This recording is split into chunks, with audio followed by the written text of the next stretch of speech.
So, good morning, all. It Доброго is ранку. Sunday. It is Sunday. We should all be sleeping. Сьогодні But неділя, ми всі мали би спати. instead of sleeping, we're going to learn fascinating things just to try to change ourselves and maybe to change a little bit of the world. Але замість того, щоб спати, ми сьогодні будемо працювати з захоплюючими речами, які можуть змінити нас і, сподіваюся, змінити світ. So, I think it's the last class of the semester. Я думаю, це останнє заняття у семестрі.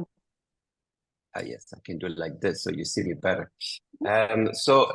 I'd like to do, still going to talk about fear, the second part of the fear subject we had last week. І сьогодні я хотів би поговорити про страх, про другу частину цієї теми, яку ми розглядали минулого тижня. And I would like to have a few open questions or open discussion so we can share about what we've learned with Cedric last week and talk globally about yourself and your handling of fear in your day-to-day life, and especially in your day-to-day work. Власне, я хотів би розпочати з такої відкритої дискусії, з кількох відкритих питань, щоб підсумувати все те, про що ми говорили із Седріком. І сьогодні мова піде більше про вас, про вашу особистість, ваші страхи, про цей день і про вашу роботу. So before we start, is anybody has I'm just looking at everybody, Igor, we got Katerina, Victoria, we have everybody. Hello, everyone. Thank you so much for being here. Would anybody have a question or a comment? And I would like you to participate because if we have other classes later in the year, it will be more participative. So would you have any questions? Вітаю всіх, хто доєднався. І це останнє заняття в семестрі, останнє заняття в році. І якщо ви маєте коментарі, запитання, я буду дуже радий на них відповісти. І сьогодні хотів би більше вашої активності. And don't be shy because as you can see, I am not shy at all. Не соромтеся, бо, як ви бачите, я зовсім не соромтеся. I can share with you my biggest fear in the past. And then if you want to open up with all your own fears, you can. My biggest fear was not to be good enough to be loved. So I always wanted to compensate and do very big things for people to be amazed about what I did. And so I believe that way, they would love me because I would be a savior. Власне, бачите, я навіть не соромлюся, не боюся поділитися з вами своїм найбільшим страхом. Я найбільше боявся того, що мене не будуть любити, що я буду непотрібним, і я намагався бути завжди якомога кращим, бо вірив, що у такий спосіб стану справді добрим, і люди мене полюблять, я стану потрібним. So my biggest fear was a lack of self-confidence and a lack of self-love, which I believed I could not be loved for who I was. So I was overcompensating in my work to try to always do for the others to be loved. So I would push too much. Власне, моїм найбільшим страхом було те, що мені бракувало впевненості у собі, мені бракувало любові. І я намагався компенсувати той страх тим, що я постійно працював і намагався зробити якомога більше для інших.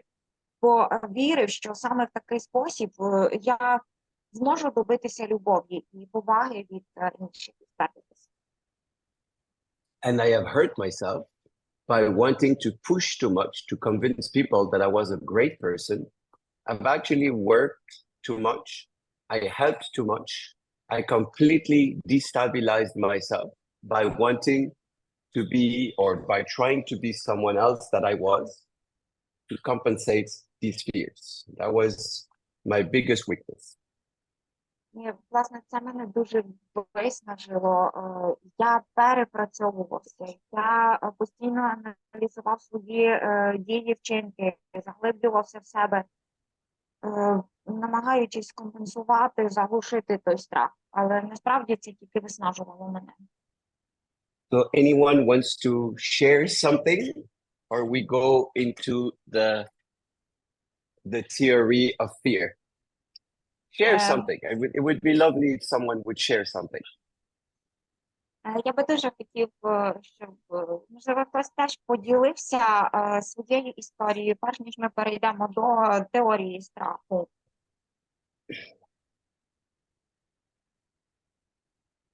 У мене є Anyone? запитання.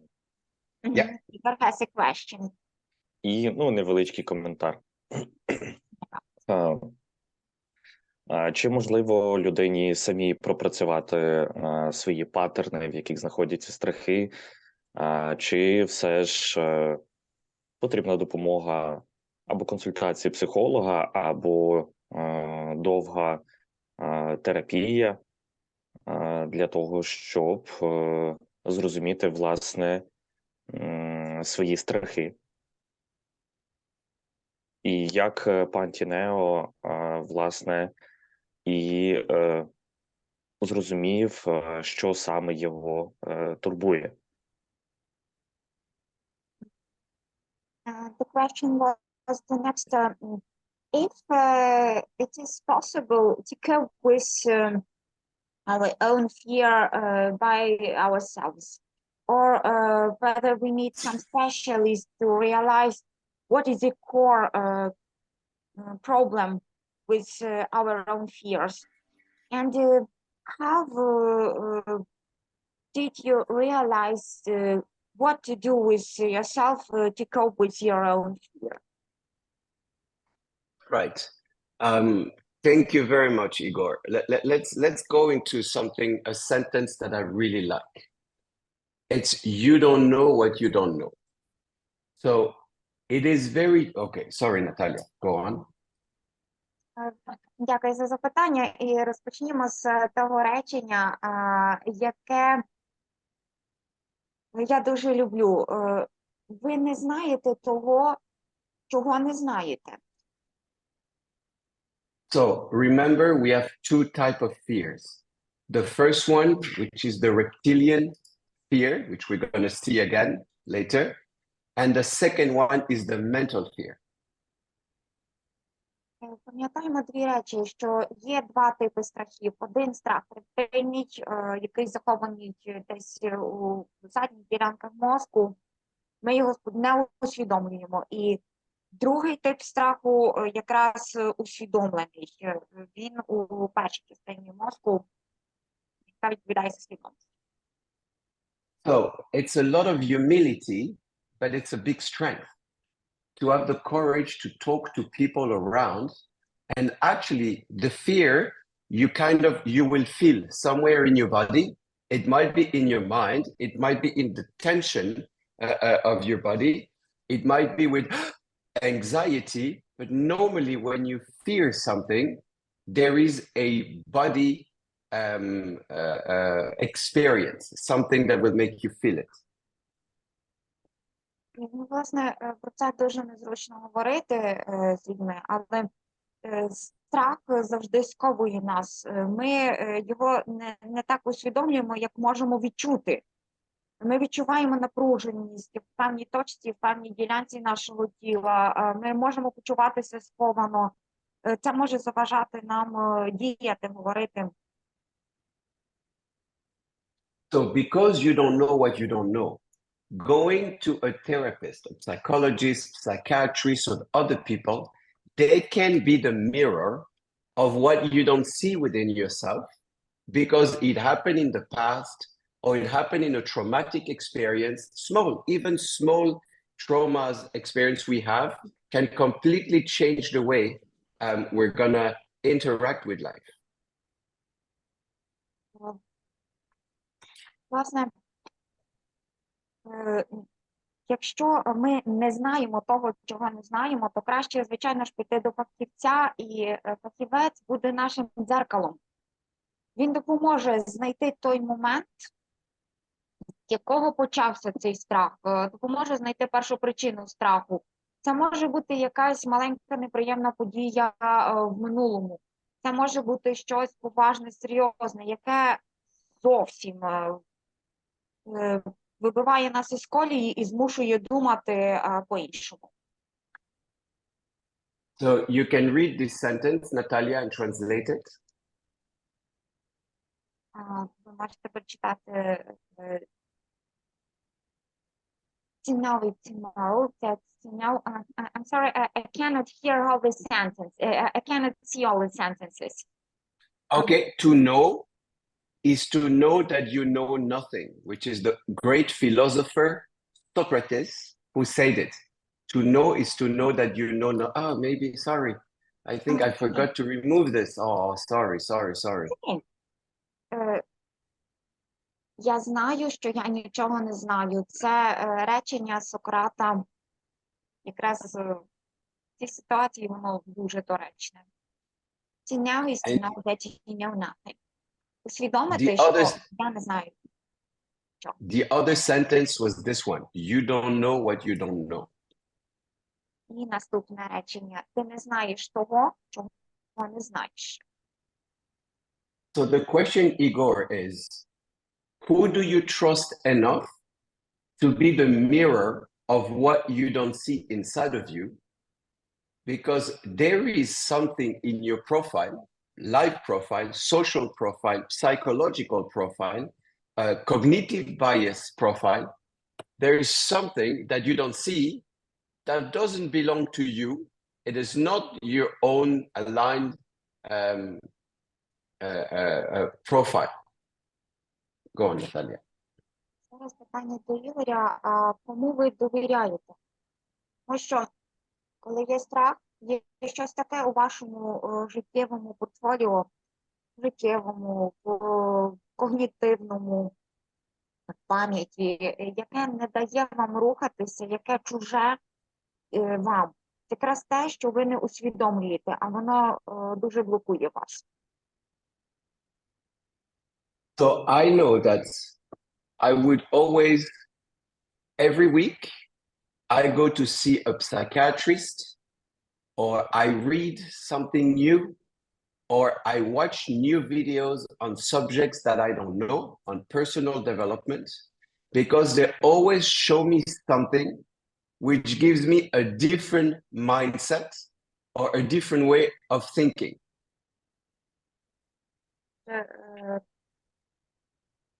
Кожного разу, щотижня відвідую психолога, психіатра, я читаю нові матеріали, я постійно дивлюся щось таке, що дозволяє мені мислити по-іншому подивитися на ситуацію. Because if we work into mediation, negotiation, conflict resolution, or peacemaking, we have to handle conflicts within the others, not in my reality, but imagine if I go now into glib reality, he has a complete different life than me. So how can I understand his life if I'm not curious enough to see what I cannot know or to know what I don't know?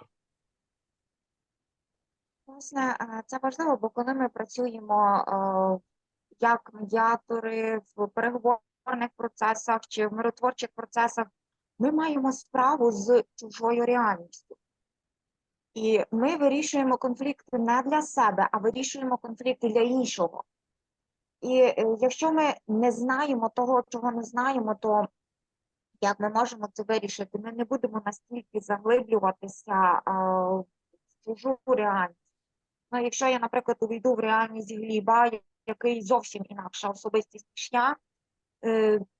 я не буду настільки глибоко зацікавлений в тому, в чому зацікавлений він, у вирішенні його проблеми, його конфлікту. So the green part is the things that you know. Ми бачимо діаграму, і зелена частинка – це річ, яку ми знаємо, речі, які ми знаємо. The red part is the things that you know that you don't know. Червона частинка – це речі, яких ми не знаємо. Now, the blue part is the things that you don't know that you don't know. So, Igor, yeah, go on, sorry. І ця блакитна частинка – це речі, які ви знаєте, що ви про них не знаєте. So, Igor, imagine the number of information that we receive in everyday's life, and that will affect our own self.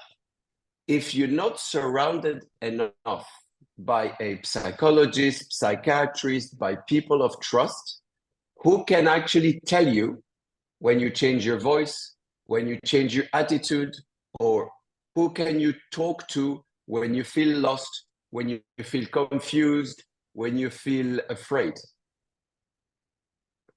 Уявіть собі ситуацію, коли ви отримуєте величезний обсяг інформації, і якщо ви не маєте поряд людини, якій ви можете довіряти, або ж психолога, хто скаже вам, коли, в який момент ви змінюєте своє ставлення, свою поведінку, своє мислення, свої якісь звичні трек життя. Ви мусите мати оцю людину, яка буде дзеркалом вашої поведінки, бо самі від цього відчувати не будете. And what your biggest strength, Igor, especially in our line of work, is actually if you know that you don't know a lot. Go on, Natalia. І, власне, найбільший стрес – це в житті, навіть для вас чи для іншої людини, це знати те, що ми цього не знаємо. So we might not know much because we only know the green. But if I know that I don't know, I can ask questions. I can surround myself by other people that can either challenge me or make me ask new questions. Власне, ми можемо знати більше. Але в той момент, коли ми усвідомлюємо, що ми знаємо, що не знаємо чогось, ми завжди можемо запитати когось. Це, власне, провокує питання, і за допомогою цих запитань ми можемо знати більше. Завдяки питанням ми дізнаємося про те, чого не знаємо. And then I don't need to be afraid that I don't know, because I know that I don't know. It doesn't affect my self-confidence to believe that I will be stupid. I just don't know, and it's okay. Власне, мені зараз немає сенсу боятися, бо я знаю, що я можу чогось не знати. Я не боюся незнання, і це для мене не травма, воно мене більше не зачіпає. Я такий, як є. Не знати це.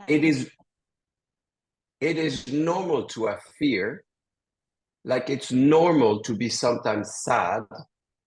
It is normal to have flow of feelings and emotions. І це нормально боятися, це нормально часом і бути сумним. Це нормально часом і хворіти, або ж часом і якось реагувати емоційно, відчувати.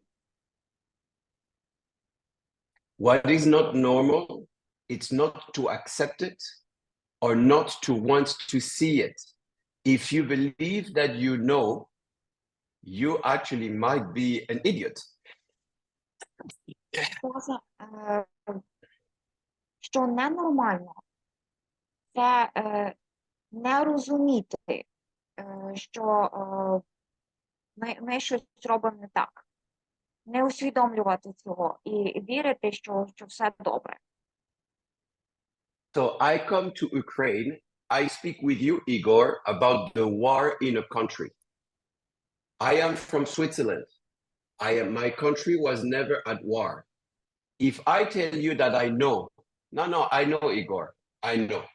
You're going to tell me that I'm stupid, saying, come on, how can you know? Власне, уявіть собі, що Ігорю, що я приїхав в Україну і я починаю з вами говорити про війну. Моя країна ніколи не була у війні. Я починаю вам доводити, що я знаю, що це означає бути у війні. Ну, ви скажете, що це не дурно з мого боку, як ви можете знати? А я кажу, ні, я це знаю. And the only barrier between being a possible idiot that believes that he knows when he doesn't know, and actually be someone that interacts with you, it's asking questions.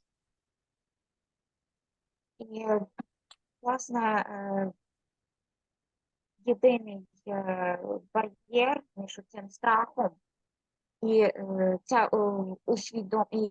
це і реальністю це усвідомити те, що ми чогось не знаємо, і тоді питати.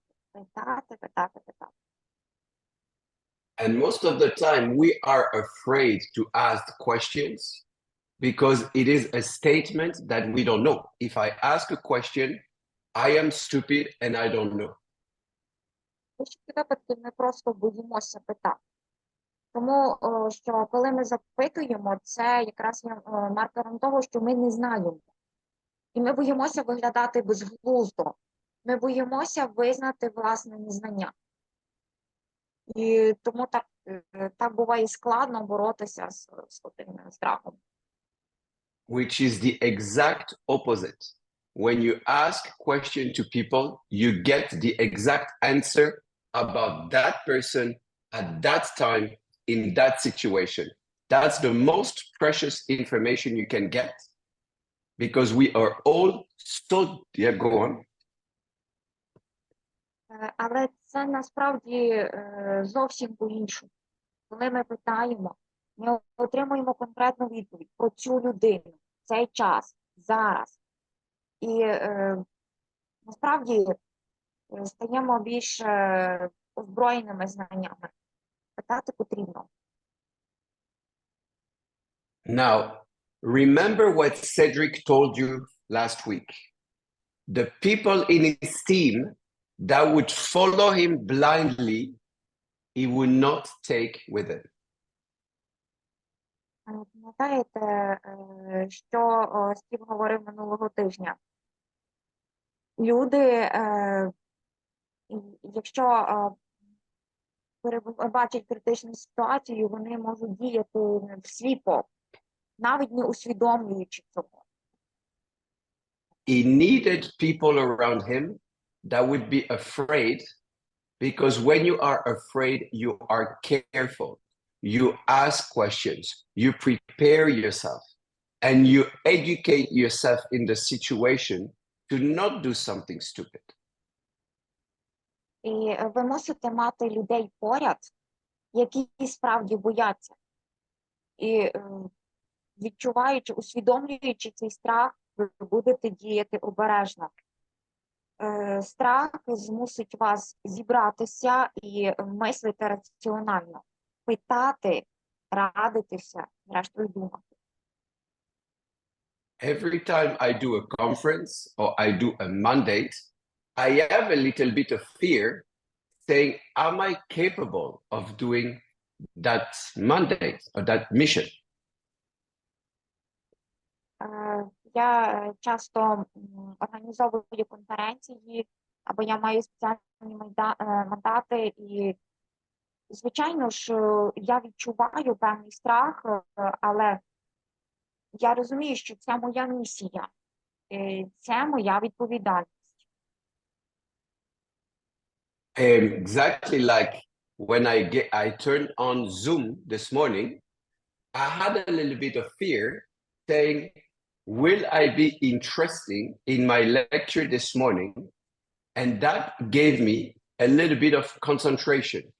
It gave me something to say, okay, I need to be here, present, and talk to them and not just talk about the wind. І сьогодні, коли я вімкнув вранці Zoom, я теж відчув такий страх, побоювання про те, чи моя лекція буде цікавою, але це дозволило мені зібратися, сконцентруватися на проблемі. Я сказав собі, добре, я повинен бути тут, я повинен сказати про ці речі, бо вони важливі. But my work is to find which fear is it? Is it reptilian mental fear? Is it a destructive mental fear or a positive mental fear? Just telling me, hey, Steve, be humble and just try to do the best you can. І, власне, моя робота полягає в тому, щоб з'ясувати, який це страх. Чи то рептильний, чи це ментальний деструктивний страх, чи поки ментальний позитивний страх. І я сказав собі, Стіве, зберися і роби все як найкраще. Does that answer your question, Igor? I will explain a little more the mental fear, but it's just to explain you that nothing that we are going through is actually negative. We should use it to create something positive out of it. Я відповім на ваше запитання, Ігорю. Ні, бо, власне, те, що ми маємо, справді, може бути негативною емоцією, але ми його можемо використати позитивно. So I will just show you a slide, which is funny. Anxiety is fear, right? Я хочу показати слайд. Така величезна втома – це також страх.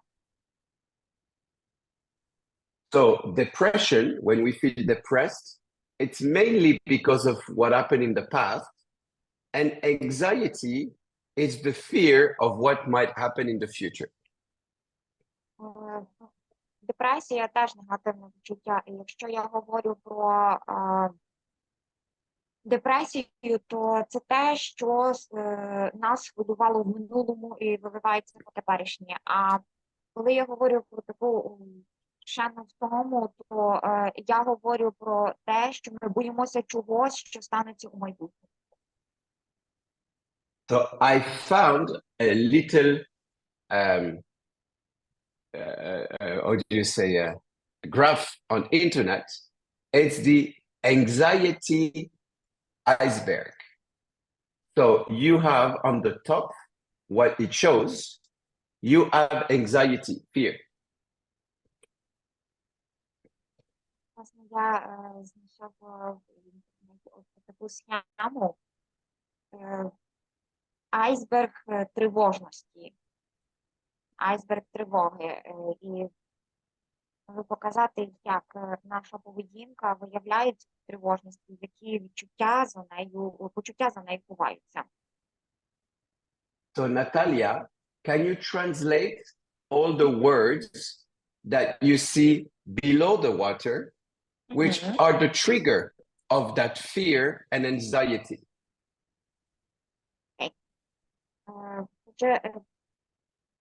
За шаром води знаходиться така розгубленість і некомфортне відчуття через цю розгубленість.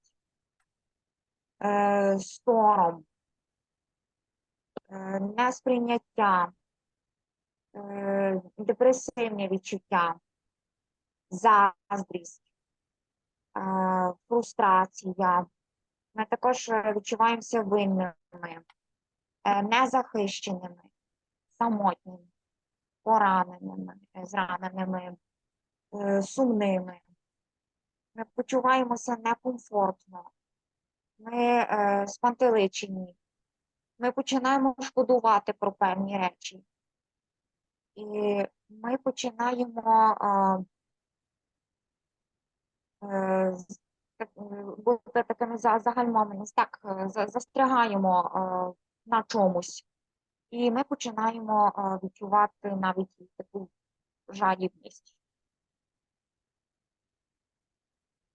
And this is very important to realize that if you embarrassed, which is the first word, if you embarrassed to ask a question, you will create a sense of fear.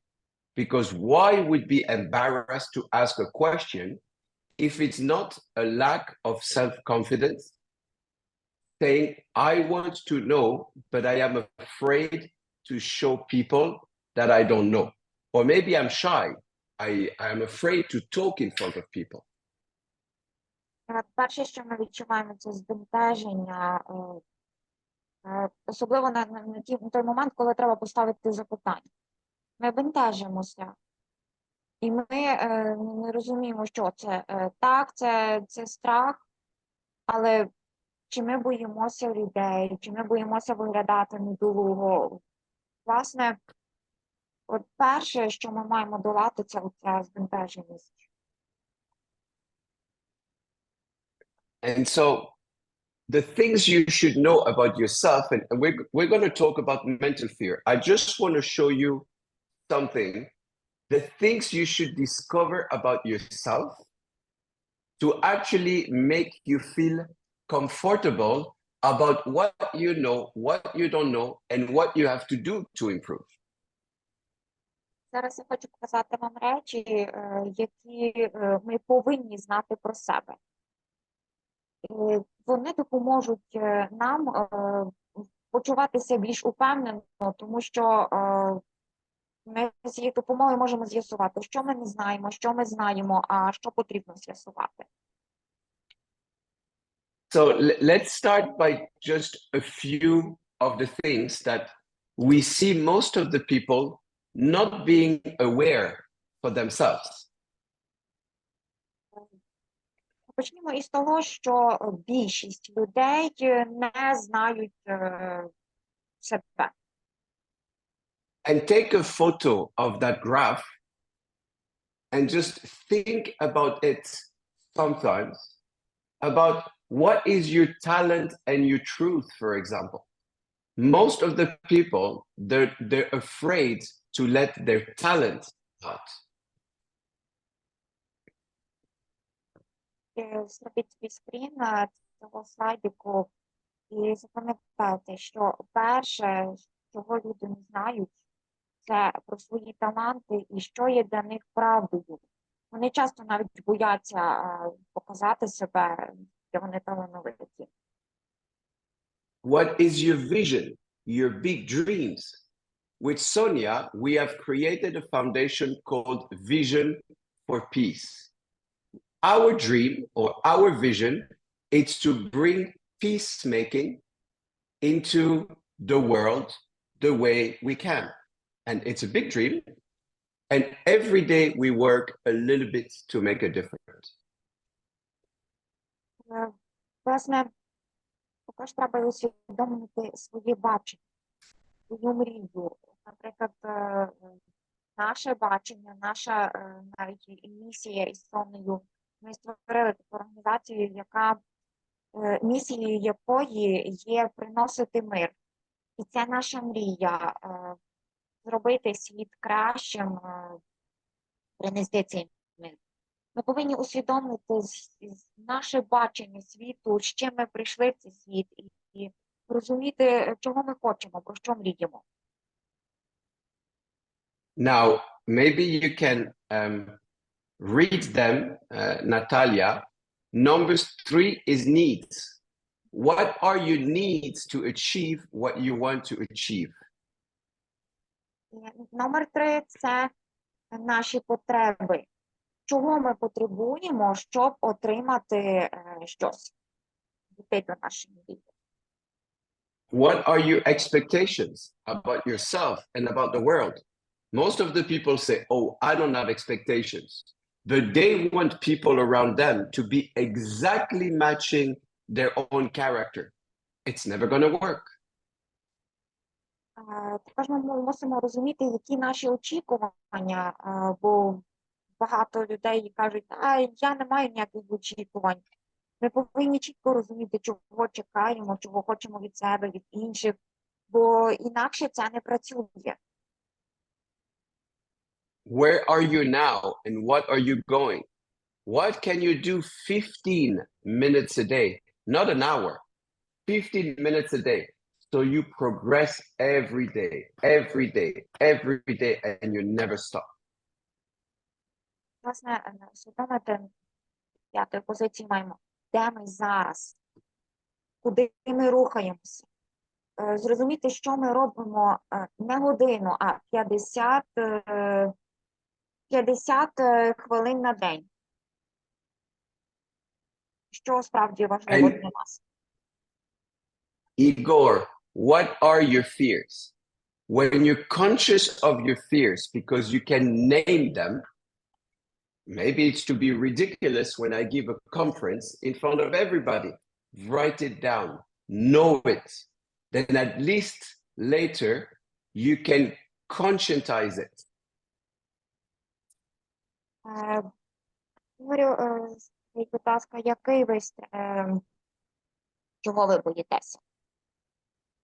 Ну, може, це виглядає трошки так не зовсім добре, коли я, наприклад, організовую конференцію, я говорю про свій страх. Але ми свій страх мусимо усвідомити. What can you do and what can you not do? Some things are feasible, some things are not feasible. What can you do and what can you not do? But realistically, don't lie to yourself, realistically.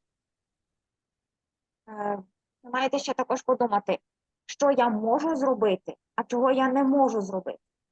Тільки ви не повинні обманювати себе, оцінити це реально. Then your tools, okay? Now imagine your peers. Who do you have around you that you can ask the next question to learn? Також ви маєте усвідомити, хто поряд з вами, хто ваші однодумці, кому ви можете поставити оце запитання.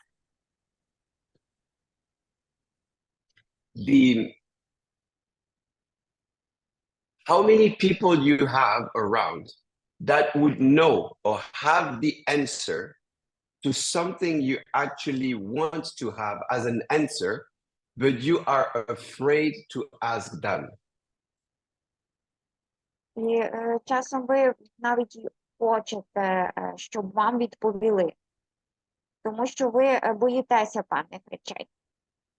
І ви хочете побачити їх, зрозуміти, як це є насправді.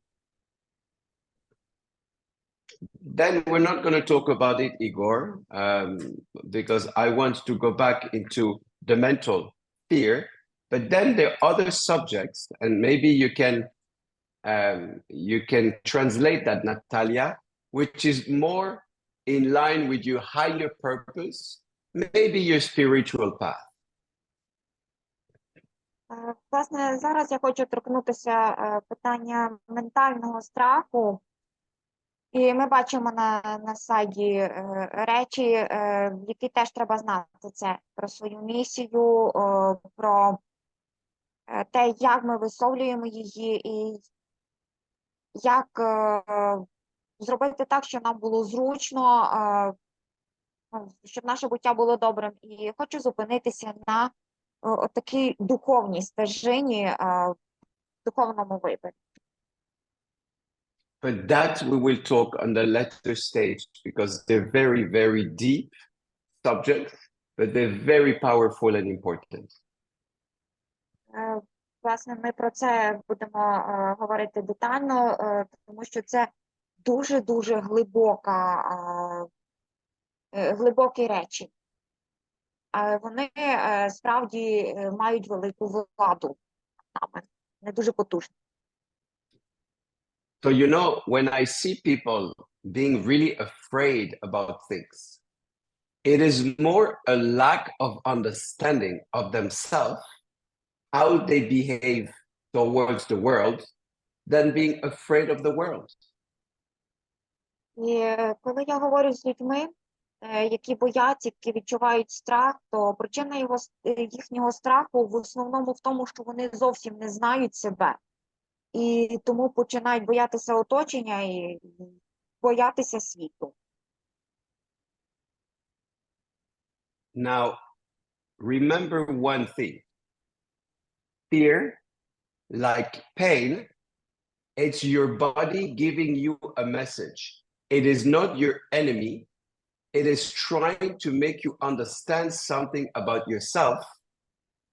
And both are actually doors to your own consciousness. They are very precious and important. Запам'ятайте одну річ. Страх – це як біль. Це сигнал нашого тіла про те, щоб ми звернули на нього увагу і зрозуміли. І якщо ми зрозуміємо джерела нашого страху, то це відкриє двері нам до нашої свідомості.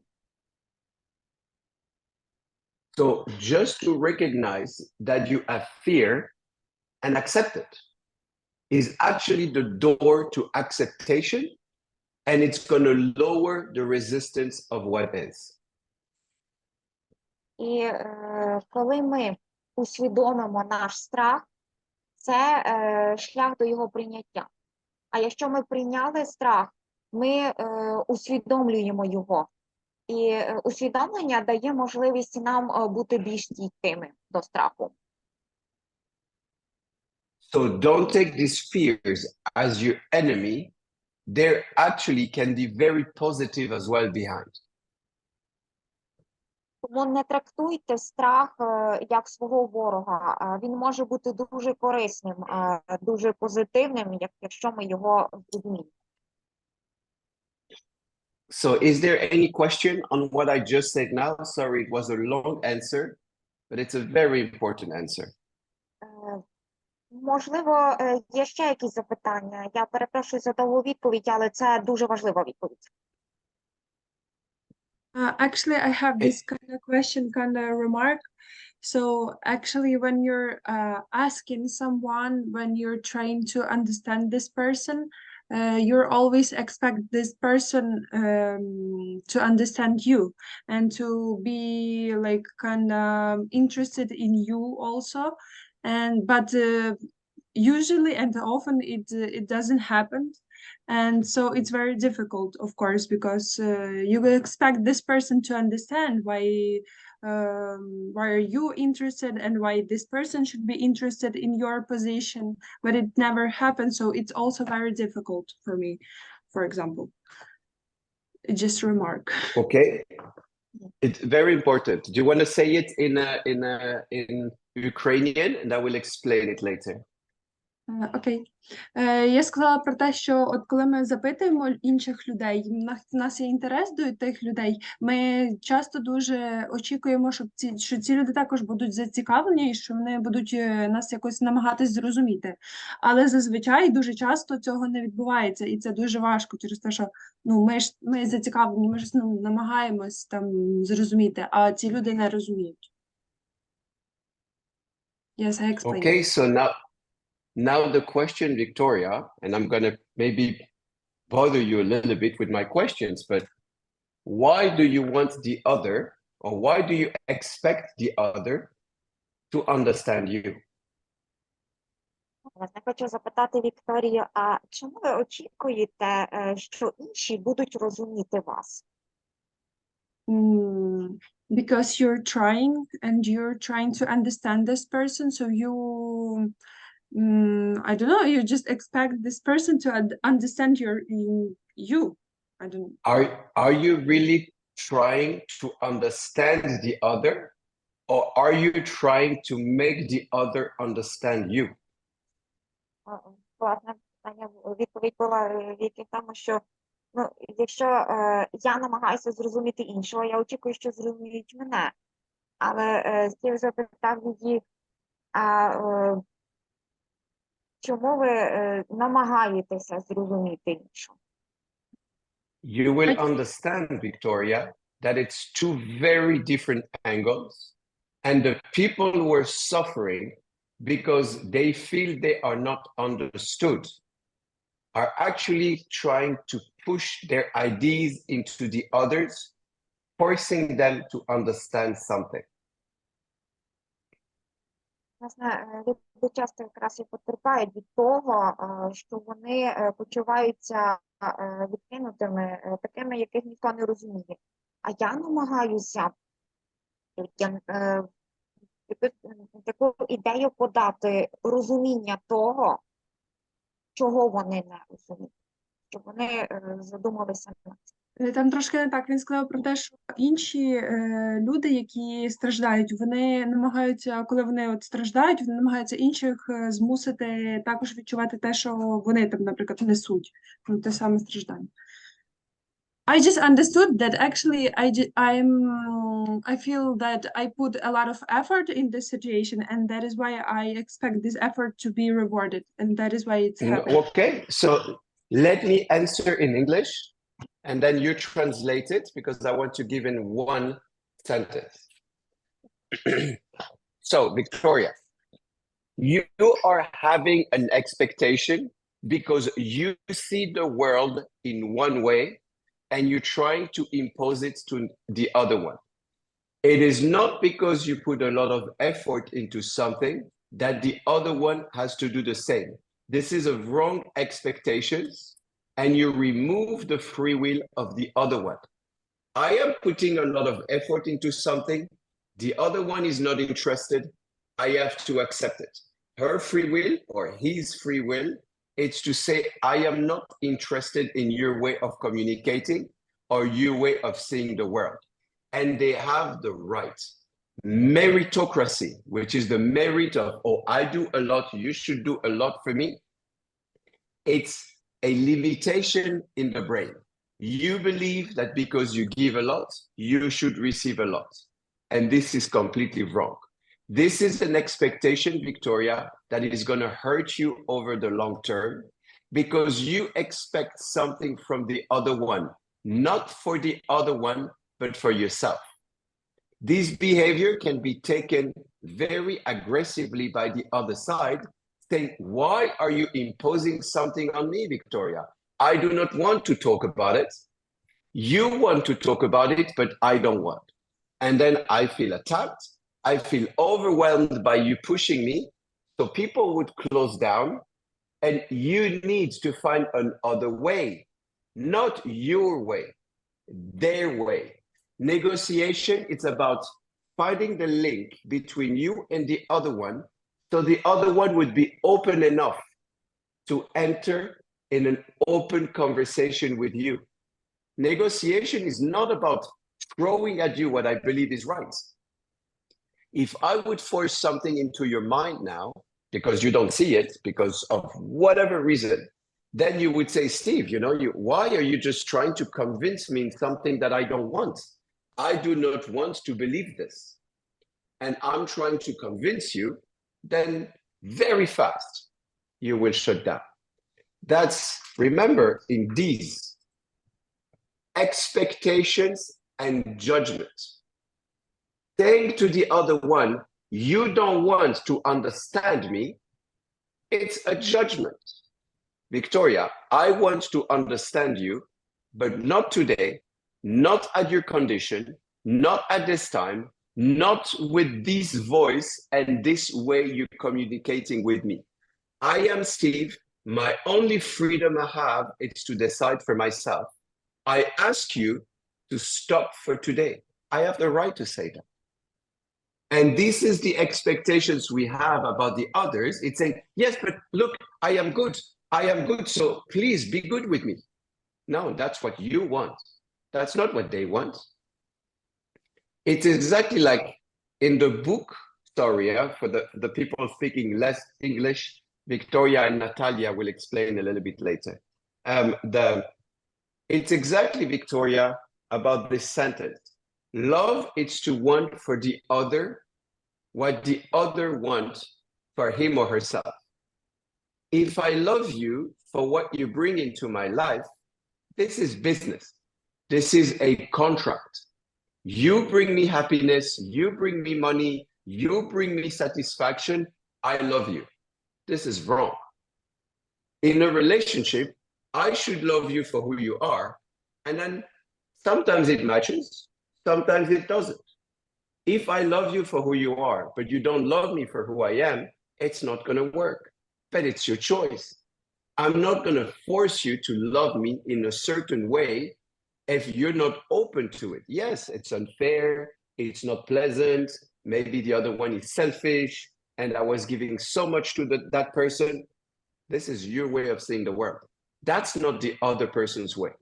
In mediation and in negotiation, I cannot force someone with the expectation of me going there and making the difference to think like me and behave like me.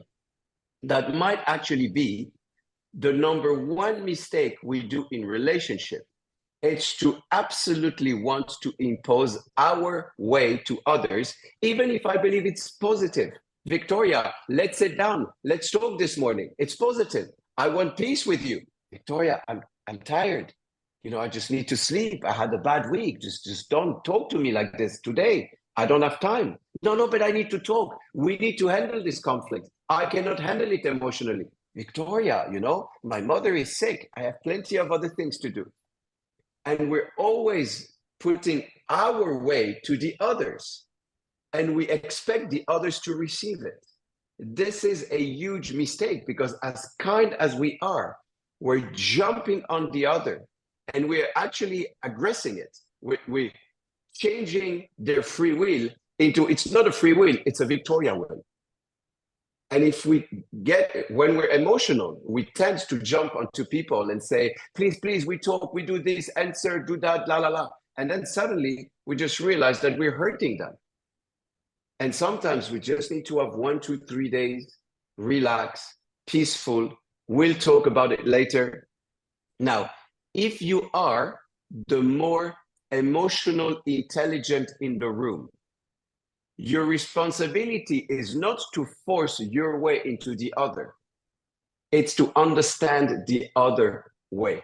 When does the other is willing to interact, capable of receiving, you know, some people are more hypersensitive, less hypersensitive. They express more, they express less. You need to understand the other to be able to actually connect with the other. Sonia wrote in our book, do you want to be right or do you want to be happy? Jumping into someone to force your own way into someone, it's actually wanting to be right. I know the truth. I know how the relationship is. I know how we should handle it. This is wrong. You know for yourself. This is the assumption. This is the green and the red and the all of it. You know for yourself what is right for you. It is not right for the other one. If it's right for Sonia and I, we don't go out in the evening. We don't really like social. This is not right for other friends. They like to go out all the time. They drink, they party. Who is right? Well, everybody's right for himself. And that's a huge, huge difference in expectations and judgment. When you force something into someone, you judge them not being capable of handling life the way they want. So you impose your vision into that. So I'll let you maybe summarize that, Victoria, in Ukrainian. I know it's a very big answer, but it's important for the other one to have the free will of how they want life to be, and for us to understand, to not impose our vision of the world into the other one. Okay, it was definitely Yes, very... I know. Big answer. Sorry for that. Про що тут говорилось? Основний такий меседж це того, що коли ми очікуємо від інших, щоб вони нас зрозуміли, це і є якраз неправильне оце наше очікування. І ми починаємо їх судити по тому, як би ми хотіли, щоб це було для нас.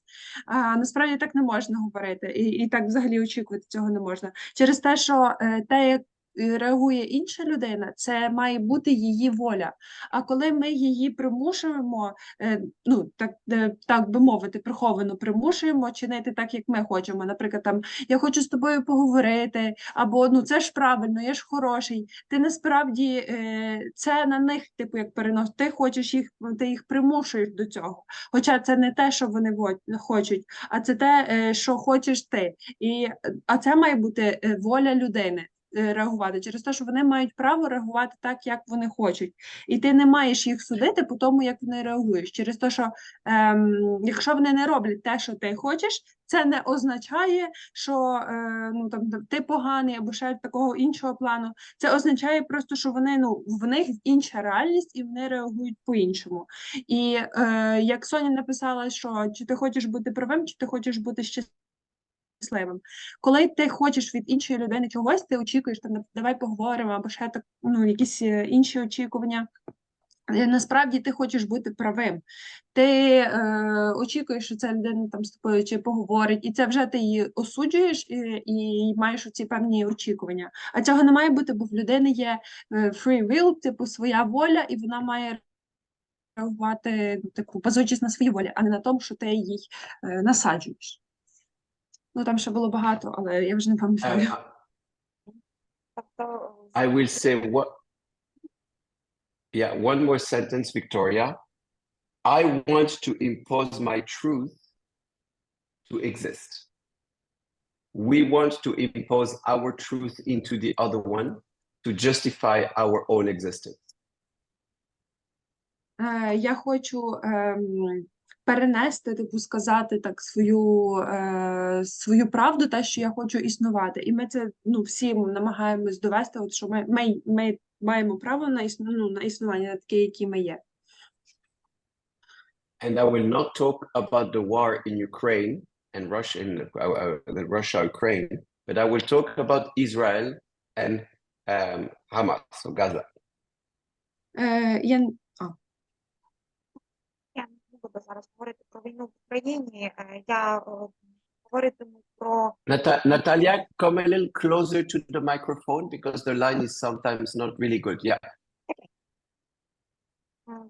Я зараз не хочу говорити про українську війну, а буду говорити про війну між Ізраїлем та Хамасом. Who is right in the conflict between Israel and Palestine? Хто ж має рацію в тому конфлікті між Ізраїлем та Палестиною? We can talk and impose our truth to the others. The other one will not see the same truth. Ми можемо говорити і демонструвати одну правду, але ж інша сторона покаже іншу правду. We should take more time to try to connect with the other one, have open communication, inclusion of each parties in open peace, negotiation, whatever talks.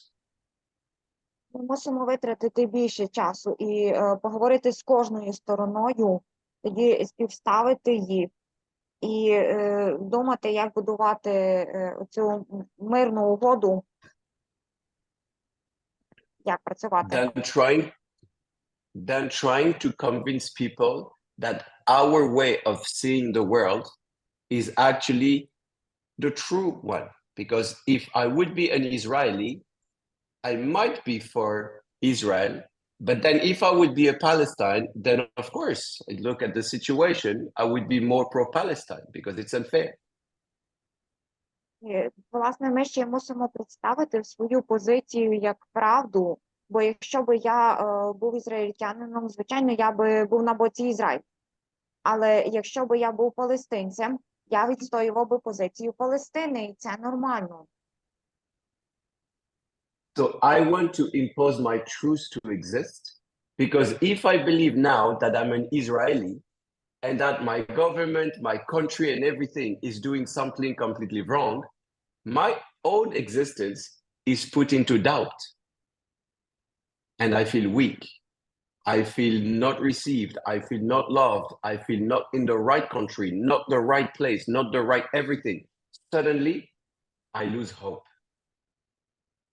Власне, і важлива наша позиція, де ми в цьому всьому. Бо якщо я бачу, що моя країна робить взагалі неправильні речі, я почуваюся нестійким, хитким, загубленим, і це зачіпає мене, я гублю себе в такій ситуації. Write this sentence down. Wanting to be right is the ego's way to assert his own existence. I repeat, wanting to be right. It's our ego, our mental way to assert his own existence. I am your ego, I exist, I know. This is the root cause of most of the conflicts and destruction in the world today. I repeat it. Wanting to be right is our ego's way to assert his own existence. Коли ми хочемо мати рацію, це шлях нашого его ствердити власне існування.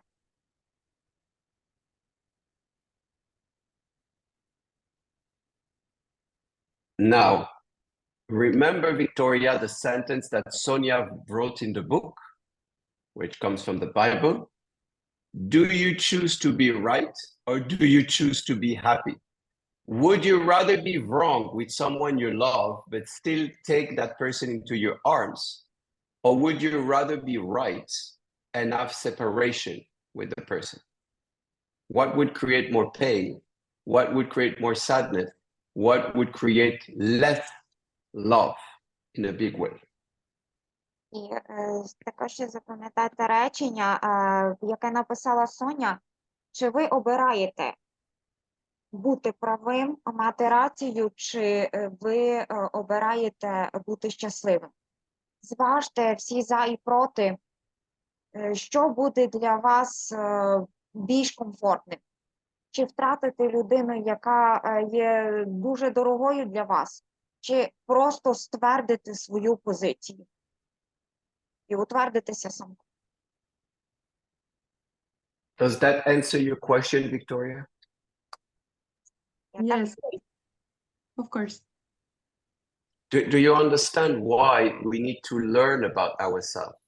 Because there's only a lack of self-love can want us to survive by saying, I am right, you're wrong. I am right, you're wrong. It's just a lack of self-love. If you love yourself and you love the others and you're aligned with yourself, then honestly, if I'm right or wrong, I don't really mind. It's a disagreement. It's okay. It's not emotional. We'll talk about it later. It's okay. We agree to disagree. Everything that you were saying is makes sense, and so I definitely. But once more, it is not easy. We should not think that all of this it's easy. For me, it's 25 years of learning, working, studying, and all of it. It goes faster for most of the people, but it's not easy. It's a day-to-day work. Sometimes you're angry because of course you believe you're right and you want to say, but come on, open your eyes, look at this. But if you do it, you break the relationship. So it's a choice. Life is a personal choice. Я сподіваюся, що відповім на ваше запитання. І тепер розуміємо, що всі конфлікти починаються з нелюбові до себе. Коли ми не розуміємо себе, ми не можемо зрозуміти іншого. Але я не хочу, щоб хтось думав, що це дуже така проста річ зрозуміти це. Це 25 років наполегливої праці над собою. Так, я теж був злий на себе, я бачив, що я маю рацію, але я думав про іншого. А що, як я зроблю вибір на свою користь, а що буде від цього мені, що я отримаю? Тому життя – це постійний вибір. So Victoria, remember this equation, right? So the events, can you remove this? There is the event, the response, and the outcome. Запам'ятайте цю схему: подія, реакція. В сумі це дає певний результат. So stop blaming the event, stop blaming the other person. Change how you respond if you care about the relationship or about the negotiation, about the mediation. Change how you respond. Okay, we speak different language. I'm not blaming the other one not to understand my point of view. I change the way I communicate with the person. Припиніть звинувачувати події людей, які думають по-іншому. Якщо ви бачите, що хтось думає по-іншому, то зосередьте увагу на результаті. А що буде, якщо я не зміню цю думку? Шукайте підхід до таких людей, змінюйте ставлення, і тоді результат буде зовсім іншим. It is difficult and painful at times, but it will be less painful than breaking the relationship and going into a fight with the person we love. Поступитися – це дуже складно, але якщо ми хочемо зберегти відносини і не ранити людину, яка є дуже близькою, яку ми любимо, це треба робити. So remember, the response, it's the only power you have. That's your free will. It's the power of positive thoughts, saying, look, this relationship or this situation is not too bad. I like the person. It is not that important. It's not about life and death. Власне, відповідь – це в першу чергу наша така діяльність на краще. Коли ми розуміємо, що ми любимо людину, ми будемо дорожити нею і не будемо ображати. Відносини перш за все. So the highest vibration you can have in your body is gratitude. Then say thank you to everything. Thank you for this experience. Thank you for learning. Thank you for the friendship. Thank you to be alive. Thank you for putting my face under the cold water. Thank you to have had a wonderful warm cup of coffee. That energy, it's the only response you have to everything. Власне, найбільше вібрації відчуваємо, коли справді відчуваємо вдячність. Коли ми вдячні людині за те, що зупинила нас, що прийняла нас такими, як є. Вдячність дає нам енергію, дає нам силу рухатися далі. And then ask the question, what do I really want? Do I want to be right? Do I want to be happy?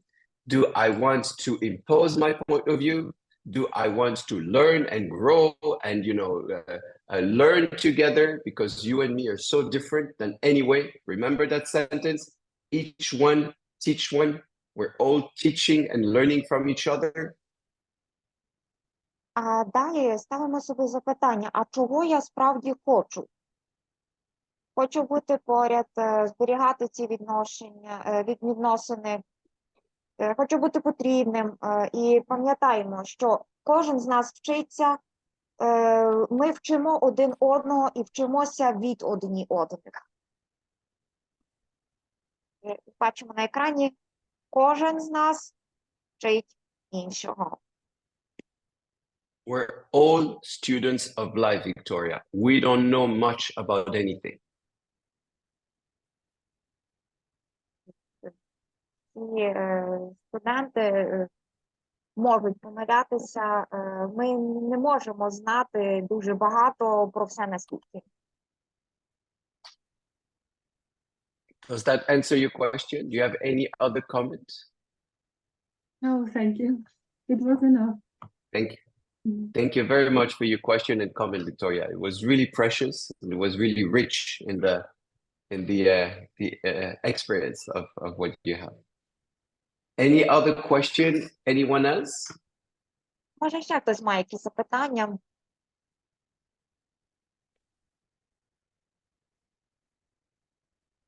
Okay. So let's go. How long do we have? We have 15 minutes before the break. So we're just going to do a little bit of a review of what we've seen last week. And then I want you to understand mental fear. Маємо 50 хвилин до перерви, і зараз я хочу трошки підсумувати те, що було минулого тижня. І зараз поговоримо про ментальний страх. So remember that little joke, not joke, but taking the word fear and saying that fear might be a false evidence appearing real. Власне, бачимо, тут виділили слово страх, і він складається з таких кількох компонентів.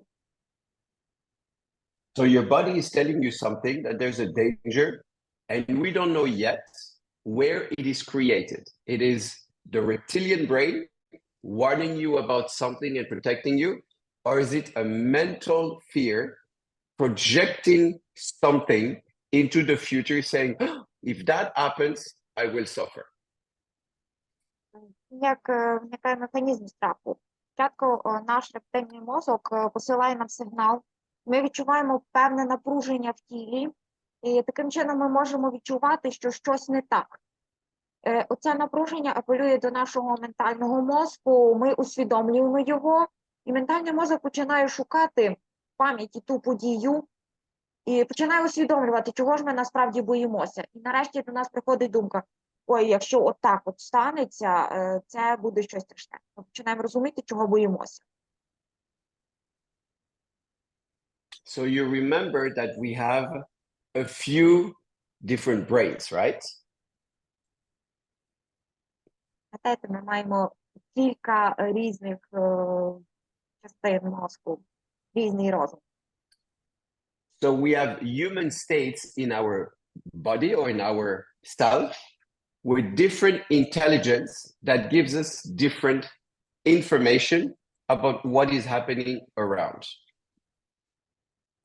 Різні частини тіла дають нам різні сигнали і також дають зрозуміти, що відбувається навколо нас. So you see that the intellectual brain is separated from the mental, the ego brain.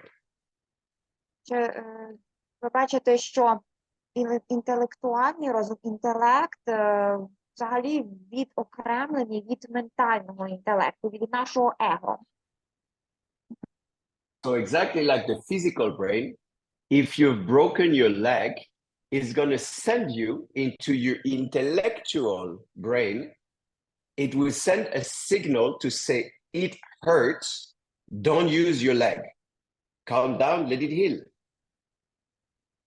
Якщо ми, наприклад, пошкодили ногу, сигнал йде до нашого інтелекту і говорить нам інтелект, нога ушкоджена, не наступай на неї, не ставай на неї.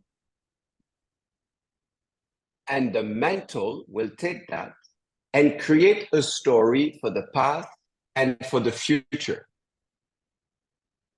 А ментальний розум буде, отримавши такий сигнал, створити історію для нашого минулого і водночас для нашого майбутнього. So remember that in our brain, there's different places with different reactions. Пам'ятаємо про це, що наш мозок має різні частини, і він отримує різні сигнали, які провокують потім різні реакції. So the reptilian brain, it is pure survival instinct. Власне, цей рептильний інтелект відповідає за інстинкти. It's what we call the lowest part here. This is what we call the primordial and physiological brain. Це, власне, такий найнижча частина нашого мозку, це примордіальний і фізіологічний страх. So the second brain, the limbic brain, you see here, it's where the number 4, where emotion lives. That will give the emotional response of what is happening. Власне, лімбічна ділянка мозку відповідає за наші емоції. Ми емоційно реагуємо на те, що відбувається. And the last brain, here, the mental will start in that part, which is the need for material protection, social relationship, and the psychological aspect of what is. That has been created in the limbic in relation with the external world. Власне, ментальне починається там, де ми усвідомлюємо матеріал, де поєднуються соціальні фактори, накладаються, і де психологічно ми це обробляємо, а тоді посилається сигнал у лімбічну ділянку мозку. І ми емоційно реагуємо і водночас інтелектуально. So this is where the mental fear, the mental ego will form itself and where it's gonna live.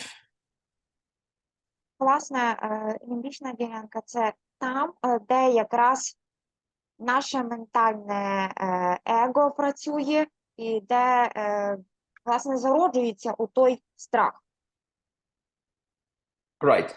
Now, the higher we go, then we have intellectual and philosophical. So this should be in the prefrontal cortex, which is really the center of intelligence. Every non-judgmental, not past, not present. It takes a shark for a shark. It is not an interpretation of the shark, which could be a danger. Власне, далі ми маємо оце філософське мислення, і взагалі раціональне мислення формується у лобовій ділянці мозку, в префронтальній ділянці, і тут, власне, якраз і формується усвідомлення небезпеки, і ми бачимо небезпеку, коли ця ділянка мозку стає активною. Усвідомлюємо її, був приклад з акулою. Ми бачимо акулу і сприймаємо її як небезпеку. І готові до цього. So now look at the functions of the prefrontal cortex. It is the rational brain. It's understanding empathy, and we link it with the limbic brain, with emotions. It gets insights about information, flexibility of response. Do I need to scream, not scream? Emotion regulation. Do I need to say something? Is it acceptable or not? Body regulation, temperature up, down, and do I move my arms or anything? Go on, Natalia. І зараз подивимося на функції цієї префронтальної ділянки мозку. Ну, по-перше, це раціональне мислення. По-друге, вона відповідає за емпатію, за відчуття інших, за інсайт, за наші відкриття. Також регулює нашу гнучкість і наші реакції, то чи потрібно нам тікати, чи якось по-іншому реагувати. Відповідно, ця ділянка мозку і управляє нашими емоціями. Коли ми її усвідомлюємо, ми розуміємо, кричати, не кричати, чи як по-іншому поводитися. Також ця ділянка мозку і відповідає за регуляцію нашого тіла, за поставу, за температуру, ну і за інші речі. І за моральність. Okay, so all of this, let's try to understand how they work. Let's take Victoria's example. I don't know, there is a fight with a parent, for example, someone in your family. So we go back into our, let's go into this one. I think it's better. The primordial physiological response is, am I in danger? Візьмімо, наприклад, Вікторію, наприклад, в неї складна ситуація в сім'ї, вона зазнає насилля. І звернімося до схеми. На примордіальній ділянці і на фізіологічній вона усвідомлює, я у небезпеці. So is it really about life, warmth, or eat that you're not outside, house, immediate danger of life, and shelter, let's say global protection? Ну, власне, вона потребує захисту в житті, вона потребує якогось такого укриття, ну, взагалі такої загальної глобальної протекції, глобального захисту. Now, in that kind of situation, the reptilian doesn't need to react too much. I have an issue or a fight with someone I love, and it's okay. I feel good. Now it goes there. Is it touching my psychological response? Am I psychologically safe? Am I emotionally safe? Does that affect my social and material, meaning the place I go, the relationship with people, all of it, you know, how it goes together? Is that affecting it? В такій ситуації рептильна частина мозку залишається спокійною. Добре, я мушу боротися з тим, хто мені близький. Але уже ментальна ділянка, яка відповідає за ментальність, починає активно працювати. Оце зачіпає і матеріальне благо, і соціальне благо, тобто відношення з людьми. І, відповідно, це і психологічні речі зачіпає, тому що людина відчувається некомфортно. Вона і збентежена, і відчуває страх, і подібні речі. І некомфортні психологічно. Now, yes, I am socially at risk. So it starts to activate the limbic brain. Do I fight? Do I flight? Or do I freeze? Ну, власне, мозок розуміє, так? Я соціально агресивний, і далі це зачіпає лімбічну ділянку мозку і породжує питання, чи я біжу, чи я борюся, чи я просто застигаю. Лишаюсь на місці. So it's the stress response. Am I quiet in my body or in my emotional field? Or do I need to be anxious, nervous, tense, maybe sad? Remember, emotions live here. Am I becoming emotional? Власне, спрацьовує оця емоційність, бо в лімбічній ділянці мозку містяться емоції, і тоді посилається сигнал, чи я напружена, чи я спокійна, чи я повинна бути сумною, чи навпаки розлюченою. Це породжує емоції. The answer is most probably yes. Am I safe? Do people want me? And you realize that when you're socially unsafe here, you feel you are rejected, you feel you are not loved, you feel you are not lovable, and it creates a big emotional reaction. І, власне, лімбічний мозок каже, так, я повинна емоційно реагувати, бо я відкинута, мене не люблять, я почуваюся некомфортно, я повинна зреагувати на це емоційно. And remember, when you high in emotions, you low rationally. So it's not even going up to the intellectual and philosophical, the prefrontal. It's not even like, oh, it's just a crisis. It's going to be for a few days. We're still going to be friends, or everything's going to be all right. It's the opposite. It's the end of the world. І пам'ятаємо, чим вищі наші емоції, тим менш здатні ми сприйняти це все раціонально. І отакий стан може тривати декілька днів. Ми можемо бути друзями, ми продовжуємо стосунки, і ці емоції навіть не доходять до глибової частини мозку, але якщо вони вибухнуть, то тоді відносинам кінець. It is very important to understand this. At that very moment, that emotional reaction triggers something inside of you where you completely lose the prefrontal cortex reflection. It is not a reality. It is an emotional interpretation of the reality, completely blinded by your own emotional pain. You don't see reality as it is. You see a version, a painful, destroyed version of reality. You create a crisis and you create a conflict.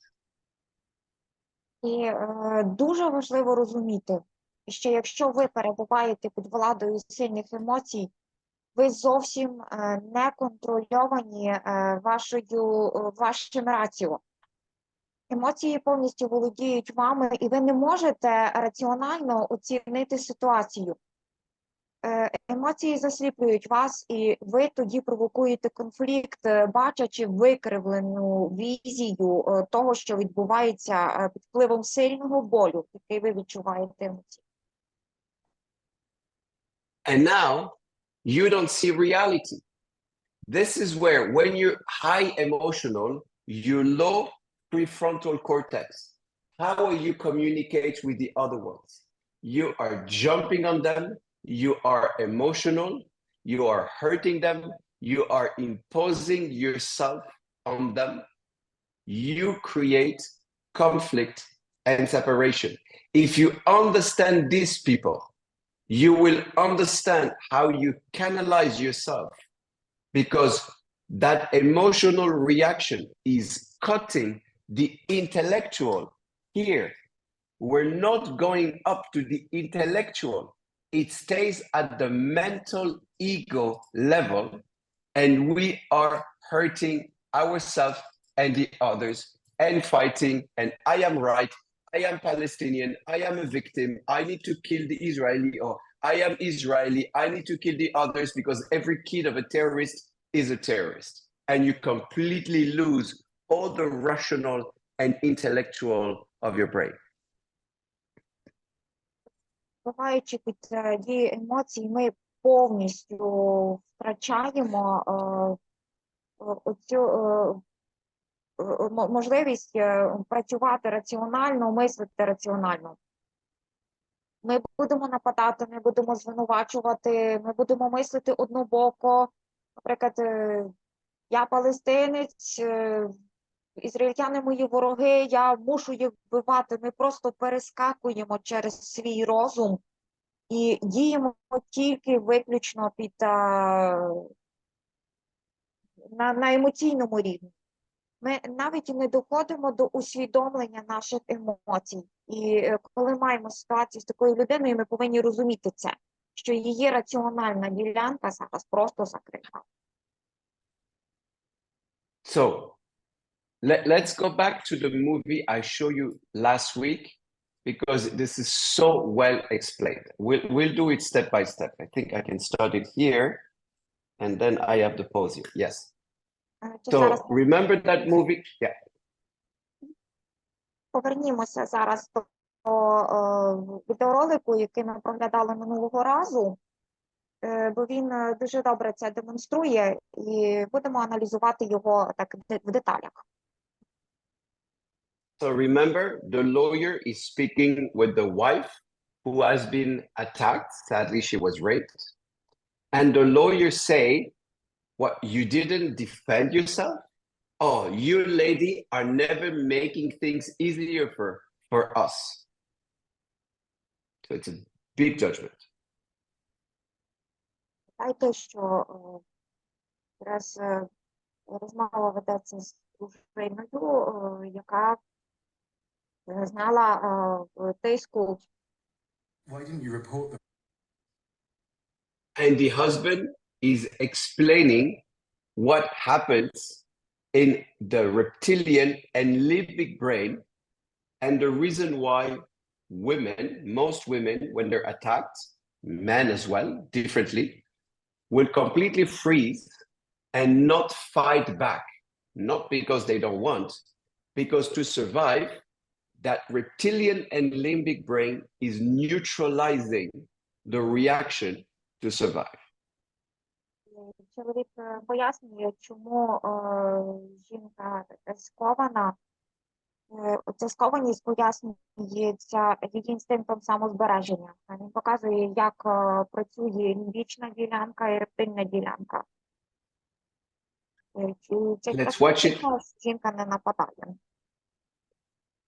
Let's watch it, and then I'll do it once, and then we Rape stop. in the first case, if there was evidence. Дивимося. Why didn't you report the rape in the first case if there was evidence? It's a big problem. And if there wasn't evidence, does that mean you didn't fight back? Why not? We see it the whole time. You ladies do make our job rather difficult. What are you thinking, Lawrence? Shall I tell you what's going on in your head biologically? There's a part of your brain, the amygdala, is telling you to do whatever you need to do to survive. It's like a siren. Survive, survive. So loud, in fact, it's drowning out your cerebral cortex, your logical brain. Your cortex knows, I'm not going to cut your throat. Why would I do that? My family's in enough trouble as it is. But the amygdala, it's pure instinct. It feels the damage this can do. It's not bigger than a peanut. You're taken by surprise, afraid for your life. We're programmed to do whatever will ensure our survival. And sometimes that's nothing. You report. This movie it's actually key to understand, and the way they did it is fascinating. So let's go. We understand the beginning. The lawyer is saying, you didn't fight back. You ladies doesn't make it easier because you didn't fight back and you didn't report it. So the husband takes the knife, and Natalia, you can translate every bit when I stop. Ladies do make our job rather difficult. Це чоловік узяв What are you ніж, thinking, Lawrence? і жінка залишається нерухомою. Okay, so Shall I tell you what's going on in your head? he say, what are you thinking, Lawrence? The name of the lawyer. Do you want me to explain you what is happening into your head biologically? Він сказав, що ти зараз думаєш? Ти хочеш, я тобі зараз поясню на біологічному рівні, що зараз відбувається у твоїй голові. Logically. There's a part of your brain, the amygdala. There's a part of your brain, the amygdala, which is in the reptilian and the limbic, which is giving you the information to survive, survive, survive. Є обмежена ділянка твого мозку, рептильна та лімбічна, яка видає тобі сигнал вижити, вижити, вижити. Telling you to do whatever you need to do to survive. It's like a siren. Survive, survive. So It is like a siren which is screaming, survive, survive, survive.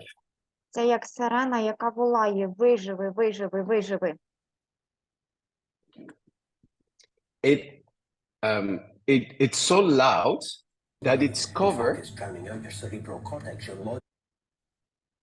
Вона It's so loud that it's covering your cerebral cortex, your prefrontal cortex, so you don't hear what the cerebral cortex is doing. Вона настільки голосно волає, що заглушує твій інтелект. І ти не можеш чути, що каже тобі твій розум. brain. Your cortex knows I'm not going to cut your throat. Why would I do The cortex knows that I will not cut your throat. Why would I do that? Кортекс знає, але він не може контролювати те, що робиться.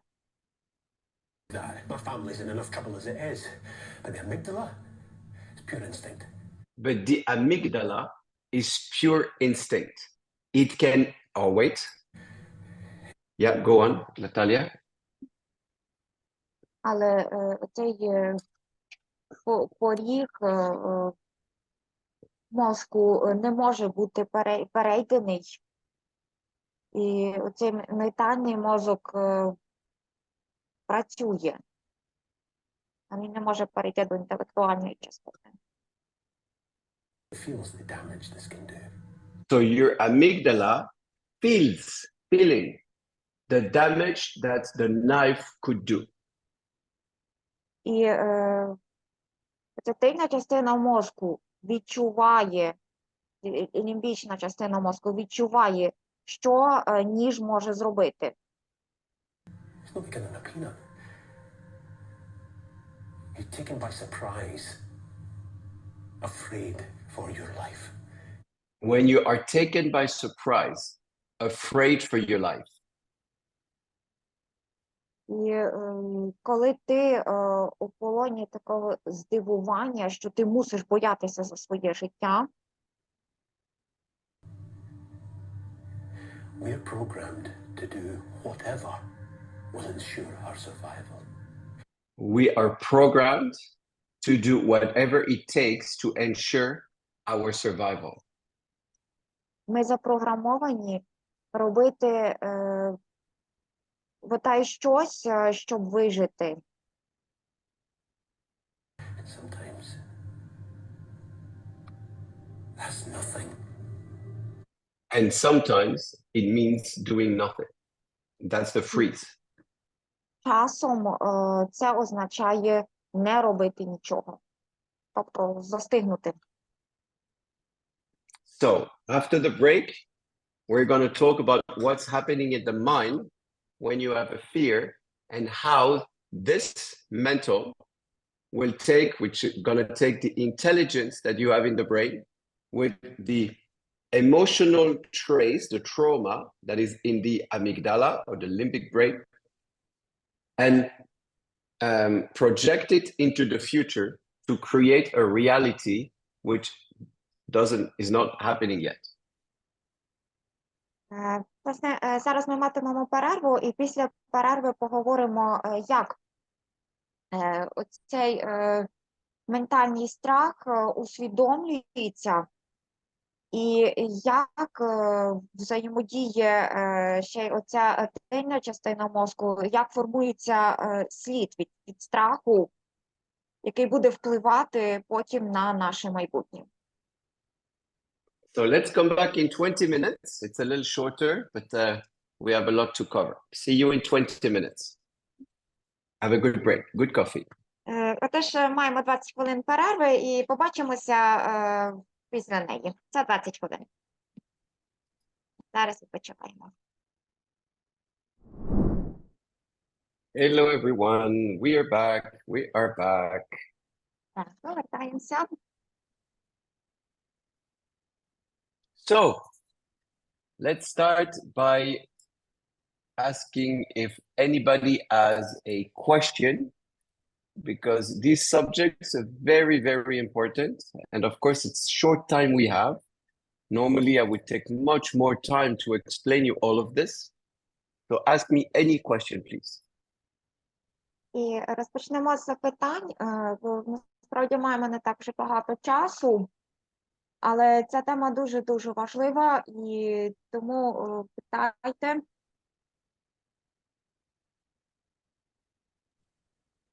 Можна запропонувати, хочеться послухати більше вас, а не питання, якщо це можливо. Ну, хочеться дослухати все-таки лекцію і отримати знання.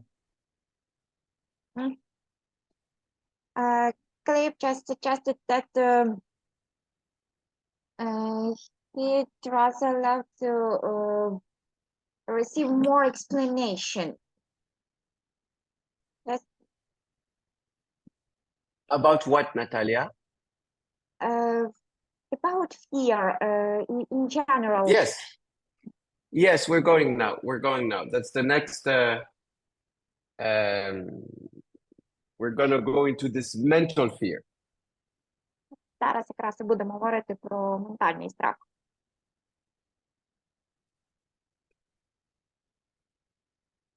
Hold on 1 second. Okay, so any other questions about what I said before? Може, ще якісь запитання з приводу того, що було сказано попередньо? Okay, let's go. So we've understood that we have different brains. And so fear will come from different places. Ми зрозуміли, що в людини є кілька частин мозку, і страх приходить з різних частин, з різних місць. One of these places, it's mental ego, which is not the same as the intellectual, the brain, the prefrontal. І одна із цих частин – це наше ментальне его, яка зовсім відмінна від префронтальної ділянки мозку, від передньої ділянки. So we are the Homo sapiens sapiens. Отже, ми Homo sapiens, то люди розумні. So it means a few things. It's the man who knows that he knows. It's like if we have a second voice behind. Це означає, що ми знаємо те, що відчуваємо. Це на зразок того, що є позаду другий голос. So imagine that you're working somewhere and you're afraid of being fired. Уявіть собі, що ви десь працюєте і ви боїтеся бути охоплені полум'ям. So there's, let's say, two fears. Let's ask if it's the reptilian fear. Is it because it's sudden, it's a shock, and I need to protect myself? Це апелює в першу чергу до рептильного мозку, до тильної ділянки мозку, тому що це несподівано, це шокує, і ми змушені захищатися, зберегти своє життя. Or is it a prefrontal cortex, an intellectual interpretation, because I have rational signs that will say that I will be fired? І також ми маємо ще й раціональне пояснення тому, чого ми боїмося. Ми усвідомлюємо це, що я боюся там бути в полум'ї. So imagine that I am emotionally vulnerable, like we said with Victoria before, that I doubt myself, I have a lack of self-confidence, and I am afraid to be abandoned or not to be loved. Уявіть собі, що ну, ви, як у прикладі з Вікторією, маєте складні стосунки в сім'ї, вам бракує впевненості в собі, вам бракує любові, вам бракує поваги, ви відкинуті, це накладається. So we understand that is not primordial and physiological. I don't have any risk. It is not intellectual and philosophical. There's no really information that says that they will fire me. І ми усвідомлюємо, що це не така примордіальна річ, це навіть не щось фізіологічне, тим більше не інтелектуальне і не філософське. So then it's a social fear, a psychological fear that because of things that happen in my life, I feel at risk, I don't feel love enough, and I feel that people could actually get rid of me. Власне, тоді це щось соціальне, це соціальний страх. Бо я розумію, що мене не люблять, я не впевнена в собі, отже, люди відкидають мене. So this is what we call a mental fear. It will exist in the second sapien, the second. It's a little voice in your mind that is taking information from the past and projecting them into the future without any proof or without any concrete information that it will happen. І, власне, оце ми і називаємо ментальним страхом, пов'язаним із нашим его. Це ніби той внутрішній голос в нас, який... So I will try to explain that to you step by step, because your role will be to discover it, to discover that little voice which is judging everything and creating the separation between your prefrontal and your limbic brain. It's going to always create the separation. І, власне, оцей внутрішній голос знаходиться десь посередині, і він відділяє те, що сформувалося в тильній ділянці мозку, від нашого усвідомлення. And according to a lot of academic research, especially in the Anglo-Saxon world, UK and America, these mental, it's the number one destruction of the human being, because there's plenty of things in it, maybe like denial of reality. There's plenty of things in it that makes us see only an interpretation of the world, but not the world for what it is. І ми можемо знайти дуже багато пояснень, особливо в англосакській літературі і в американській також, про те, що отакий страх провокує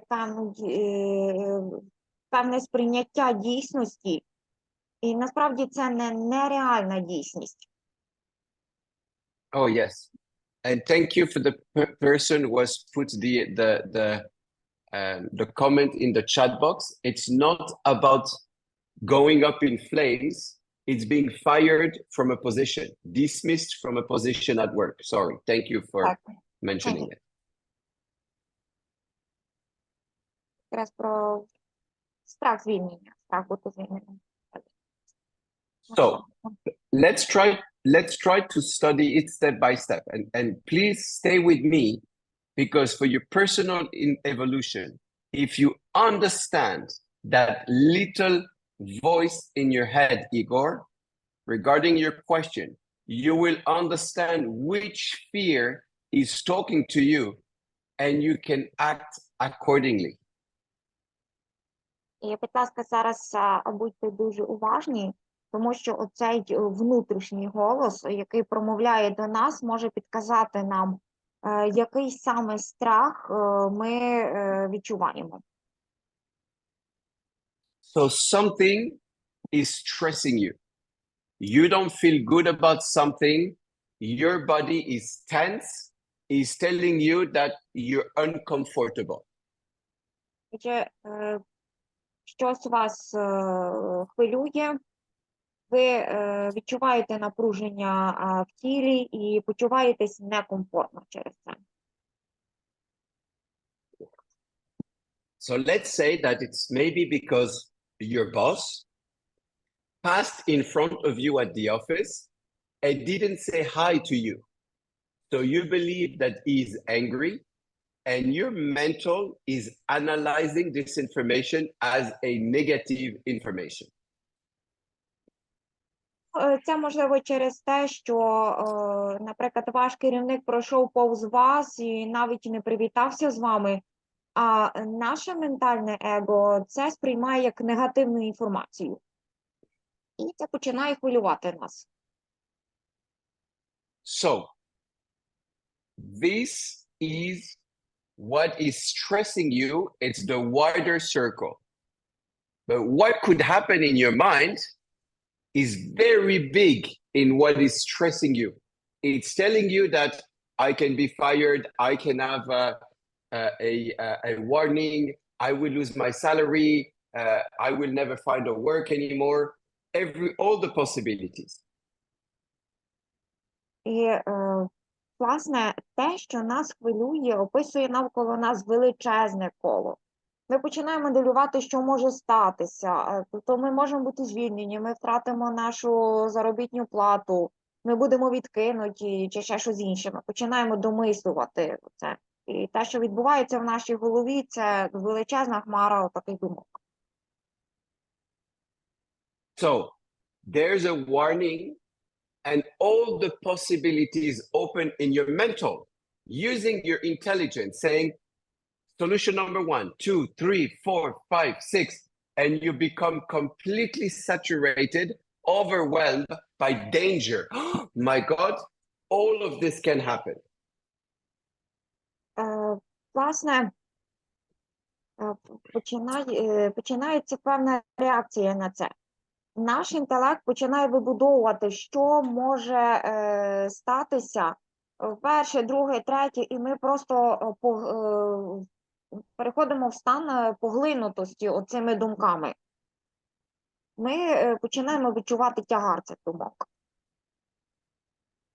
So we will take example with sharks after.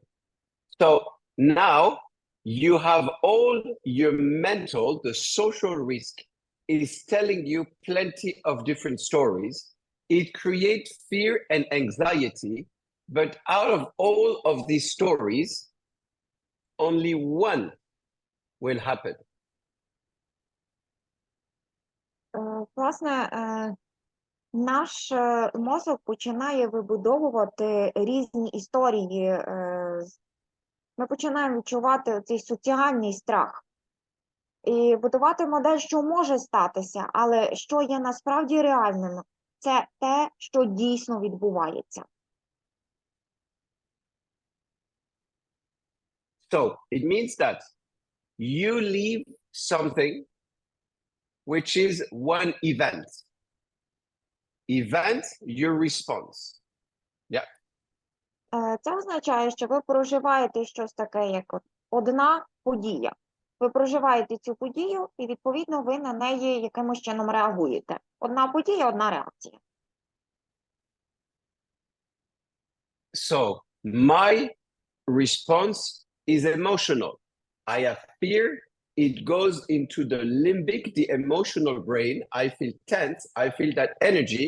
And suddenly I see a lot of thoughts in my mind, giving me plenty of possibilities of the bad things that can happen. Моя реакція – це напруження, я відчуваю страх, і цей страх породжує в моїй голові дуже багато різних картин. Я відчуваю страх через усвідомлення того, що може бути, що може статися. But you have to realize that these 10 or 20 possibilities that are turning into your mind, they are not reality. It is your mind bringing you a judgment on life, which is sometimes not even based on reality, on things you've seen on TV, stories of the past, education, social, all of it. It's a catastrophe. It's like, oh my God, I'm going to die, or I'm going to suffer, or I'm going to never going to make it. I'm never going to be happy. I'm never going to find a boyfriend or a girlfriend. And it gives you all this noise, which is nothing of reality. Ви повинні розуміти, що всі оці 10-20 можливостей – це просто судження, які виникають з нашого попереднього досвіду, можливо, навіть під враженнями від переглядів якихось фільмів. І це не є те, що відбувається насправді. Це не реальність, це тільки наші припущення, наші судження про ситуацію, яка відбувається насправді.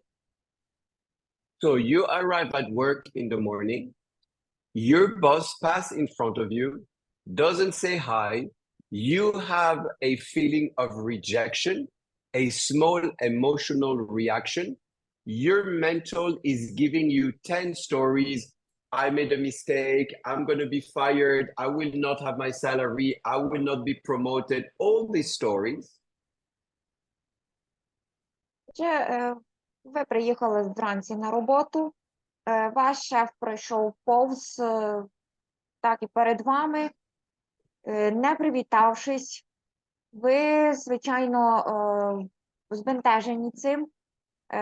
Ваша тильна ділянка мозку провокує певну емоційну реакцію. Це маленька емоція, але ця емоція породжує у вас десятки варіантів того, що може статися, і ви починаєте відчувати тривогу, навіть страх, що ви щось зробили не так, це ваша вина, ви відкинуті саме через вашу помилку. Починаєте гризти себе.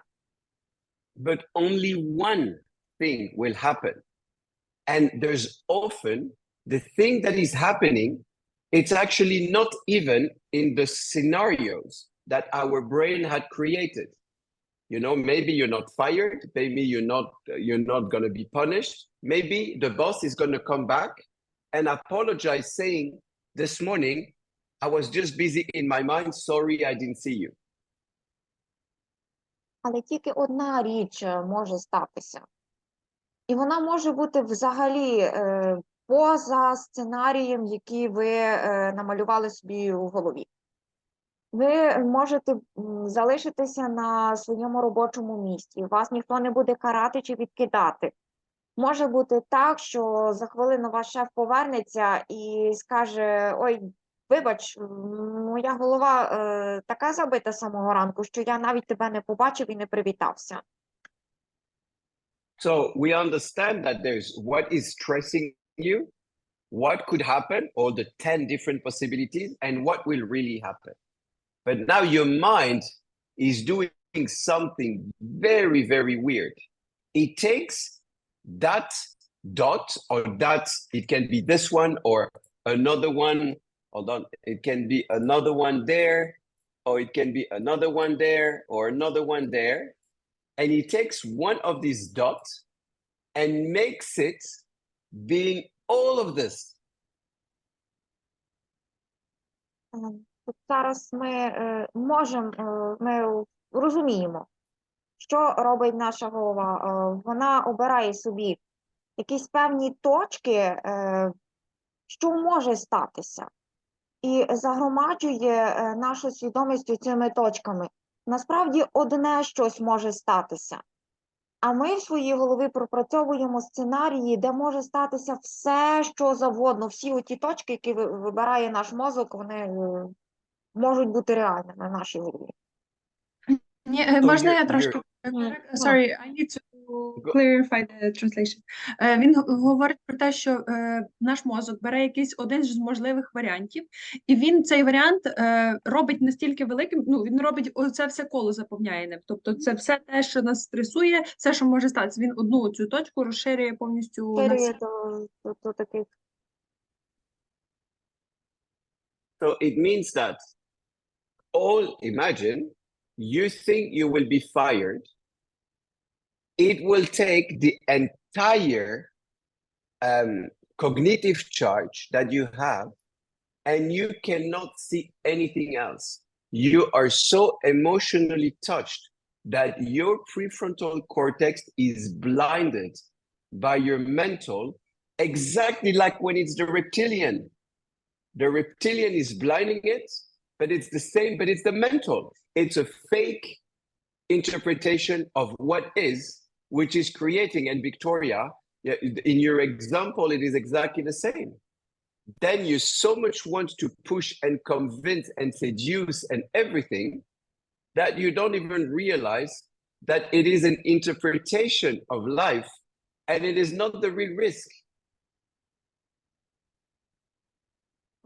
Власне, якщо ми чогось боїмося, то наш мозок розширює цю думку до величезних розмірів, і ця думка ніби починає заволодівати нашою свідомістю, і ми навколо неї вибудовуємо різні сценарії. Що може бути, що може трапитися. І ми мали це, наприклад, з Вікторією. Вона хотіла настільки бути прийнятою, зрозумілою, корисною, що вона навіть не могла зрозуміти, що інша людина може думати зовсім щось відмінне від її позиції. І таким чином страх обманює нас, обманює наш інтелект. Remember when you are in a breakup, in a relationship where your boyfriend or your girlfriend is breaking up with you, or there's a big fight. You don't know if it's the end of the relationship or not. Your mental is going to take that information and create a huge story around.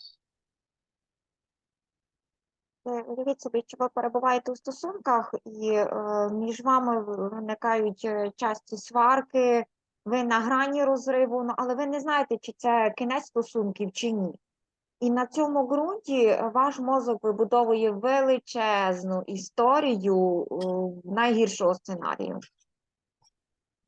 So when we are emotionally hurt, we even believe that we are victims, or that we're never gonna find another boyfriend or girlfriend, that we cannot live with that person, that our survival is in danger if we lose the relationship. These are wrong interpretation of your mental, which is creating an interpretation of the pain you have and project it into the future. Коли ми емоційно вразливі і перебуваємо під впливом емоцій, то ми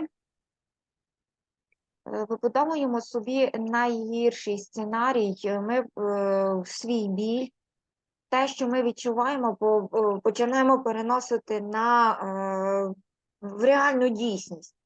Ми програмуємо негативне майбутнє. Ми можемо навіть повірити в те, що ми будемо відкинуті, ми ніколи не знайдемо собі людину, яку полюбимо, і взагалі станемо нікому не потрібні, і це може навіть загрожувати нашому життю. This is key to your understanding of yourself. It might actually be the most important point. If you realize that your mental lives in the past and in the future, like depression and anxiety, if you realize that all of the information you receive are filtered by your mental, which is going to give an interpretation, not the truth, an interpretation. І ключовим у моменту у цьому є те, що ви повинні зрозуміти, що все, що ви зараз відчуваєте, це фактично наш минулий досвід. Бо все, що відбувається зараз, те, що ми відчуваємо, це відфільтроване через наше ментальне его, те, що могло статися. Що ми Then you can listen to it without thinking that it's the truth. You can hear it. Try to hear it now. Look at how in your mind it's always giving you talks about everything. Blah, blah, blah, blah, blah, blah, blah, blah, blah, blah, blah. You can hear it. Ви можете це слухати, ви можете це чути, але ви повинні усвідомлювати, що насправді те, що ви чуєте, не є справжньою реальністю. And this is key to your understanding. And I will give you one example, which is quite current in our society. І зараз я покажу приклад, який допоможе це зрозуміти ще глибше. So people are very often afraid of sharks, right? Люди дуже часто бояться акул. Why are we afraid of sharks? And I will ask you to participate. There's still 30 minutes, and I really want you to participate and talk about your own understanding of fear. And if we can, in the next semester, we'll redo, but I'll come to Ukraine because we need to be in the same room. We'll have a few exercises. Отже, як ви думаєте, чому люди бояться акул? І я хочу, щоб ви тут сказали своє бачення і своє розуміння страху. Хочеться попрактикуватися більше. Ми навіть і на наступний семестр це продовжимо робити. So, why are we afraid of sharks? You can answer. Raise hand. iPhone, raise hand. Please go on, iPhone. Hello. Hello. I think that we're afraid sharks because this is our fear to die. Even if we have never seen sharks in our life, yes, like me, for example, I saw only coral reef sharks, but I haven't seen these big, really dangerous ones. But I have heard a lot of stories. I've seen many movies about this and blah, blah, blah. And the cases in Egypt, which happened recently, yes, when shark eat some people. And all this is in my imagination, in my brain. So it gave me this feeling that I can be eaten by shark and I can die. So even if I go to swim in the Red Sea, I will probably remember about what I heard or what I've seen in the TV in the past about the sharks. I will have these pictures, which I saw the videos on YouTube, how the shark was eating a person. And this picture will be in my brain in the moment when I'm sunbathing and swimming next to the coast in the Red Sea. Okay, just explain it in Ukrainian, and then I will answer. На мою думку, боязнь акул – це звичайний страх смерті. Навіть якщо я особисто, наприклад, не бачила справжніх таких великих акул, які дійсно небезпечні, бачила лише рифові акули, які не страшні для нас. Все одно я бачила багато фільмів, як акули полюють на людей. Я бачила відеоролики, як акула в Єгипті їла людей. Багато історій чула. І тому навіть коли я лечу в Єгипет і просто буду плавати біля берега собі там на морі, оці всі картинки будуть спливати в моїй голові. Це моя уява працює. Тобто я буду бачити ті жахливі кадри з'їденої людини, атаки акули, і це все, по суті, говорить про те, що я боюся, що мене з'їсть акула, і, по суті, це я боюсь померти. Yes, I did. Okay. So why Можна not? до цієї теми ще сказати, Що? You want to Наталя? continue? Sorry, can you Я say that хотів again, би, Igor? так, хотів би згадати Садгуру. В нього є така лекція про страх, де він говорить про створення фільмів в себе в голові. І він запитується, навіщо ви створюєте в себе в голові фільми жахів.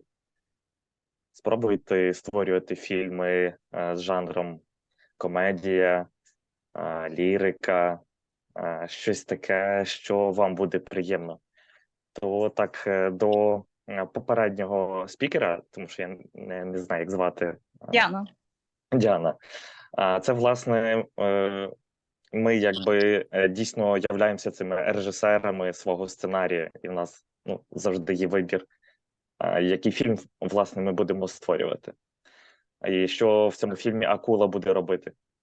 Я правильно чую, що ви, можливо, я неправильно подала свою думку. Я насправді не боюся акули. Я не боюся плавати в Червоному морі, навіть незважаючи на те, що там є дійсно акули. Ні, я, власне, підтверджую вашу думку. Да. То Як ми воно створюємо сценарій. відбувається, да, як воно дійсно відбувається. Так, дякую.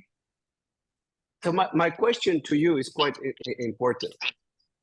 Why not horses? Why not hippos? Why not cows? Why not mosquitoes? Why not ants?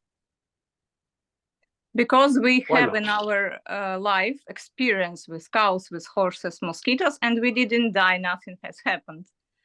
If, Right, for but example, I have an do- experience with a shark and all will No. be fine, maybe then. Yeah, but you don't have an experience Because of with news, because of TV. Imagination. Well, but this is precisely my case. It's you have an experience with cow. Cows kill 22 people annually, especially in Switzerland. 22. It's 5 times more than sharks. Ants kill 30 people annually. Horses kill 20 people annually, and maybe more with all the people falling from sharks. Hippos kill 3,000 people annually. Why would people be afraid of sharks when they kill between 5 to 10 people annually? Where is that Steve, I fear of sharks? Steve, I think it's a stereotypes, like in a life we a pain like a shark is the most dangerous animal in the world. But so it's actually this. There is what is stressing you, and there's what could happen. It means that you are taking a fantasy of something that is not existing, and you are making it a reality because sharks are not killing people. I will show you a video later of the shark attack in the Red Sea. They were not behaving right. I will show you another attack in French Polynesia. They were not behaving properly, like if I behave improperly with a dog. So it means that it's in our mind because of what we see on TV and the interpretation of what we believe sharks are doing. It's our mental giving us an idea of shark. And I'll show you something. I am diving with 10 or 12 of the most dangerous sharks in the world, the bull sharks. They are eating, and look at how they behave with me.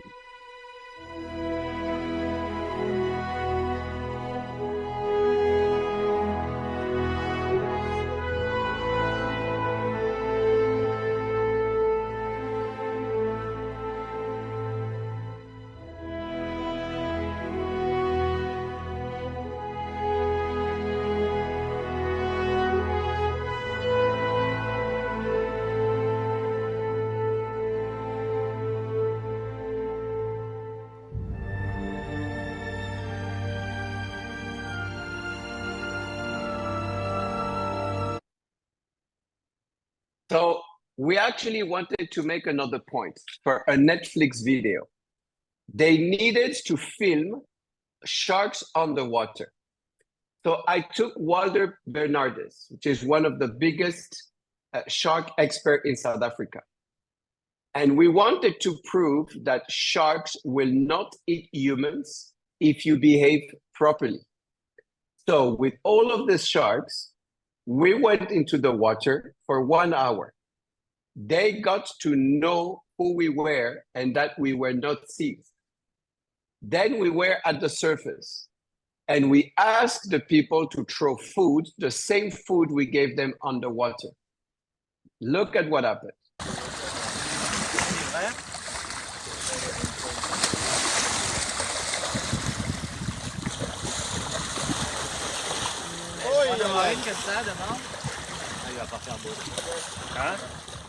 Yes, only in your mind. Yes.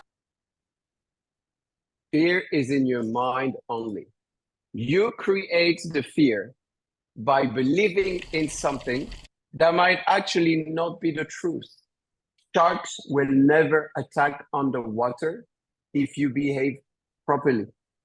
We believe that sharks are dangerous because of the movie Jaws, done by Steven Spielberg, which came out in the 1980s, and because it is our fantasy, like plane crashes, that it can happen to us. But it is a fantasy. It is a mental fear. It is there in the psychological trauma of our society and the belief that it can happen to us.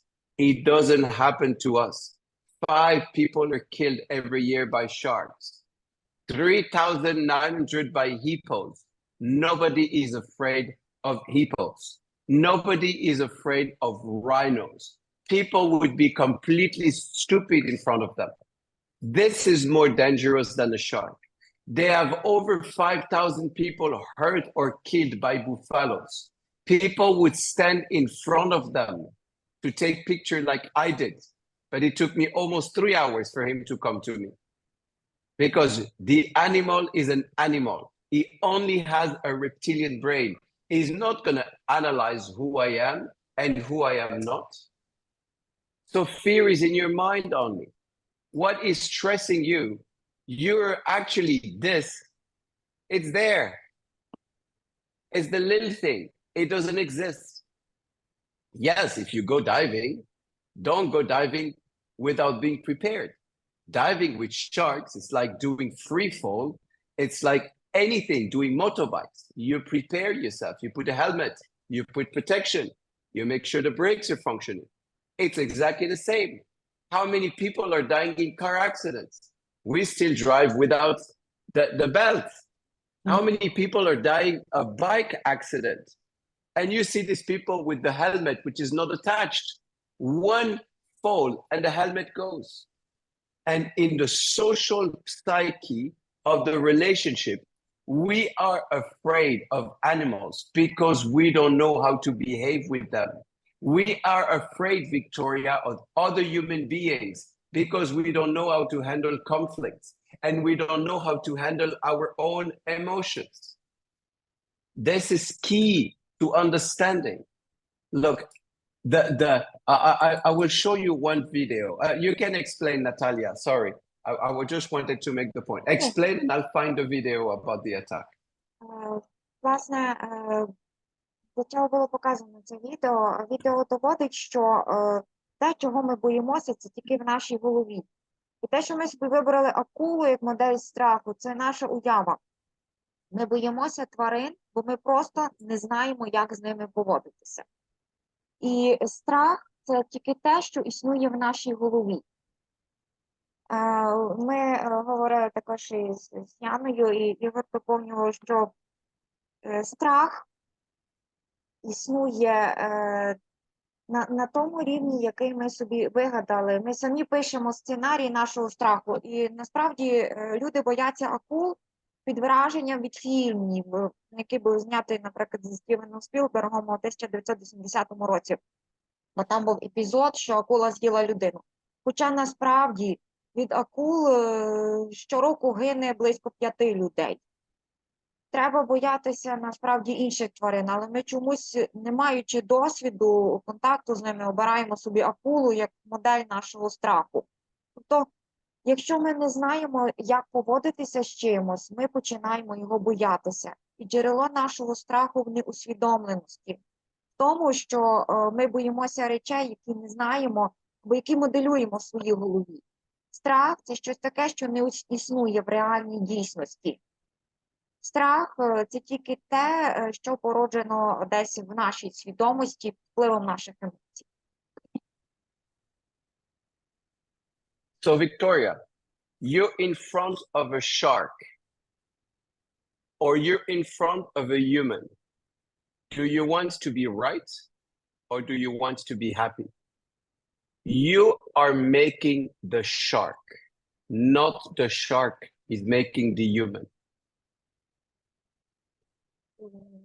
Якщо ви, наприклад, знаходитеся перед акулою чи перед людиною, ви стоїте перед вибором, чи ви хочете мати рацію, чи ви хочете бути щасливим. Ви вибираєте акулу, не акула вас. This is in Costa Rica. A girl, 22 years old girl, was attacked by a tiger shark underwater and she died because she behaved in a way that the shark thought she was attacking. Власне, випадок був в Коста-Ріці. Дівчинка загинула від тигра, бо вона поводилася невідповідним чином. І так само, якщо ми будемо поводитися неправильно з акулами, вони можуть напасти. Він говорив про тигрову акулу. Про тигрову акулу. So 9 months after, I dived exactly at the same place by coincidence. And suddenly we have this tiger shark, a mama, 4.5 meters long, coming straight at us. І за тиждень ми опинилися в тому самому місті з тигровими акулами. І я також зіткнувся з нею. So the camera you see here is on my friend Erez from Israel. He's a diving instructor. He has 3,000 dives and it's on his helmet. Камера була в мене на голові. Вона була там закріплена, так, за рекомендацією інструктора. So the tiger sharks come to me. I am standing, not behaving like a prey, not behaving like a predator, just standing like you saw in the video. Коли акула наблизилася до мене, я не поводився так, як жертва, я не поводився як хижак. Я стояв так в тій самій позиції, як на відео. And suddenly, by mental fear, my friend Erez think about the girl who was killed. He gets afraid and make a terrible mistake. He goes on his back. І тут мій друг нагадав про дівчинку, яка була вбита, яка загинула. І я зробив жахливу помилку, підпустив її до стилу задом. Насправді цей друг почав поводитися як жертва, він повернувся на спину. So remember, if you act like prey, they will act like predator. So look at how the shark is behaving, changing her behavior, going to me calmly, suddenly she goes to him and she changes her behavior to attack him. Якщо ми будемо поводитися як жертви, вони будуть поводитися як хижаки. І якщо ми спровокуємо їх, то вони відповідним чином теж зреагують. Victoria, this is the same with human beings. They give us signs of them changing behaviors, but we don't listen to them because we want to impose ourselves. Watch the video and we talk about it. Власне, це те саме і з людьми. Вони дають нам сигнал, що вони хочуть, щоб ми змінили свою поведінку. Але якщо ми не вміємо прочитати цю поведінку, то станеться конфлікт. Дивимось відео і потім поговоримо про це. So that girl, she's coming to me. I'm behind him a little higher. She's coming to me very calmly. The elbows are up. She doesn't have an erratic behavior. She's very calm. Now my friend Erez, look at that. We see his fins. He's afraid. She changed her behavior. She closed her eyes. Look, her eyes is white when she's gonna attack. She doesn't know what it is. She just wanna know what it is. And she comes straight to bite his legs because she wants to know who he is. By chance, he touched her nose with the fins. She doesn't like it and she moves away. His legs are working today only because of chance. This is why a shark attacks. It's because you make a mistake. It is not because of the shark. We make mistake with dogs and dogs bite us. We are responsible, Victoria, of the relationship with the others, not hoping that the others will understand our behaviors. Власне, ми могли бачити на відео, що на перших кадрах акула пливла до мене, вона була абсолютно спокійна, але мій друг почав ворушити ногами, вона відчула цей рух, вона не зрозуміла, що це таке, і змінила свій напрямок руху і стрімко почала наближатись до нього, і ми могли бачити її відкриті очі, вона готова була атакувати. Але просто випадково він торкнувся пальцем її носа, а вона цього не любить, і вона відпливла назад. Це сталося випадково. Отже, так само і з людьми. Ми відповідаємо за конфлікт. Бо якщо ми зробимо якусь жахливу помилку, не зрозуміємо іншу людину, то ми провокуємо цей конфлікт. Now, Victoria, I will show you something terrible. This is the group who was attacked by sharks in the Red Sea, like your friend, I don't know, iPhone said before, and one of them died. And we're going to study the video. We don't see the attack. It's another day. So there's no blood, there's nothing at all. Let's just watch the video and study how these human beings behave around sharks, who are just sharks, okay? Зараз покажу щось страшне, якраз про групу людей, яка була атакована акулами. Там не буде крові, але просто подивімося відео і простежимо, як люди поводяться з акулами. I have actually called that video Act Like Food. Watch it. Okay.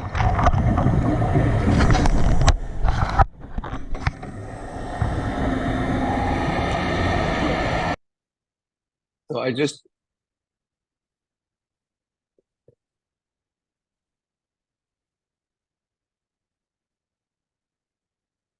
look at them. Дивіться на них. Hold on.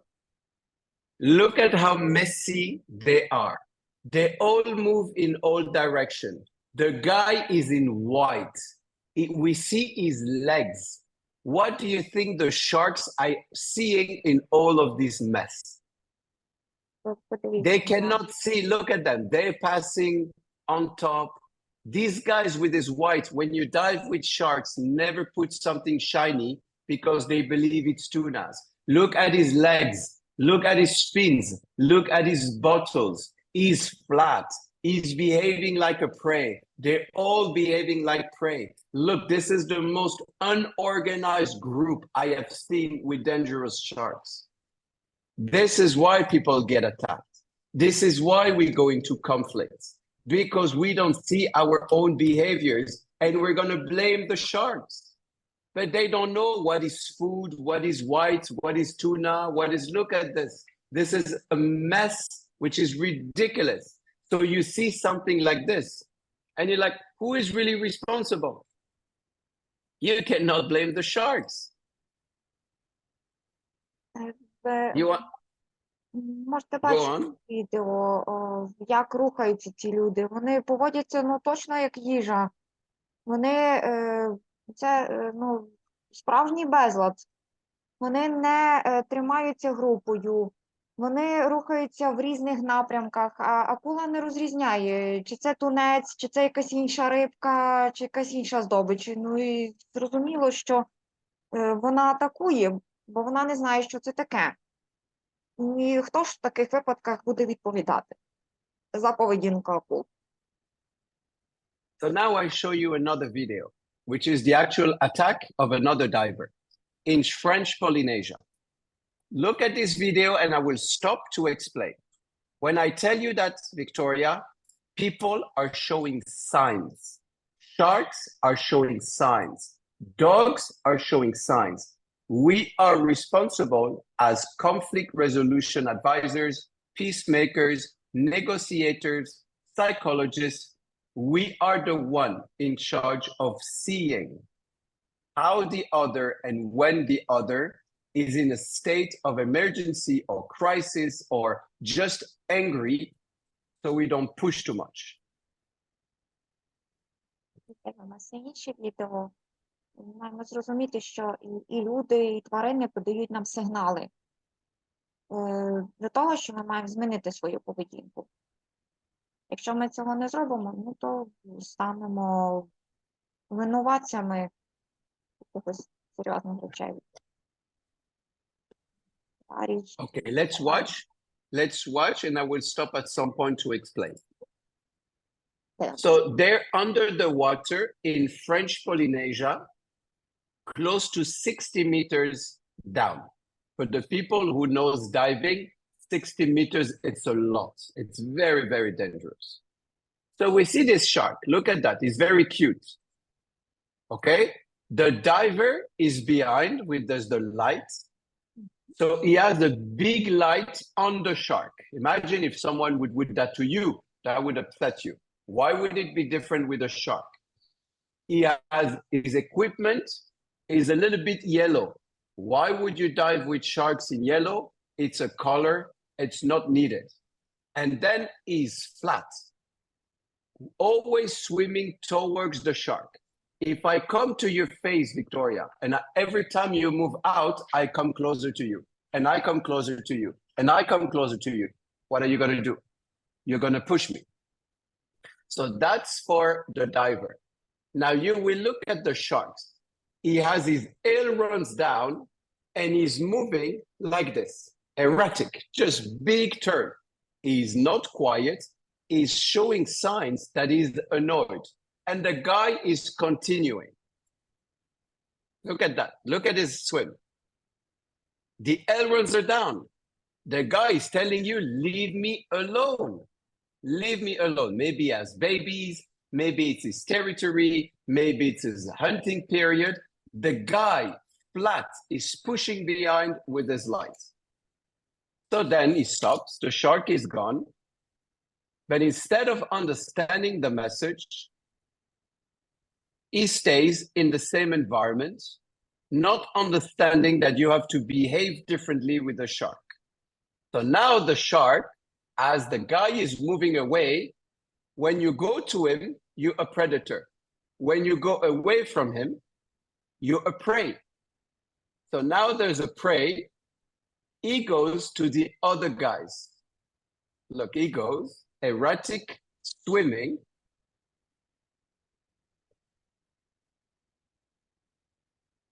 Yeah, sorry, there's just a little, yeah, it's okay. There's a mistake on the video, I will redo it. Okay, so look, he's going. Now, the shark comes back to the guy. The guy, instead of going up and showing straight, look, He goes straight at him with his face. Straight at him with his light and the face. The shark is showing, hey, don't touch me. So what he's going to do now is going to attack to protect himself. And look at the speed of the attack. Leave him alone and go. And it attacks the head. And now, you see the guy in the video being all sorry. Oh, I don't understand what happened. I was there trying to film a shark and suddenly he attacked me. This guy is a professional diver. He did absolutely wrong. For people like me who are diving all the time with sharks and some of the experts, this is a key example of how we behave poorly with other human beings, with animals, with everything. And then suddenly we're like, hey, but we're the victims. 5 sharks, 5 attacks a year. It's in our mind. It's in our mental. It doesn't exist. Sharks are not eating divers. They're biting and letting off. We always find arms. We always find legs. They don't swallow anything. They don't eat us. Like people at the office, they don't fire us. Or like boyfriends or girlfriends. They're not unique in our life. We will recover. This is the interpretation of our mental.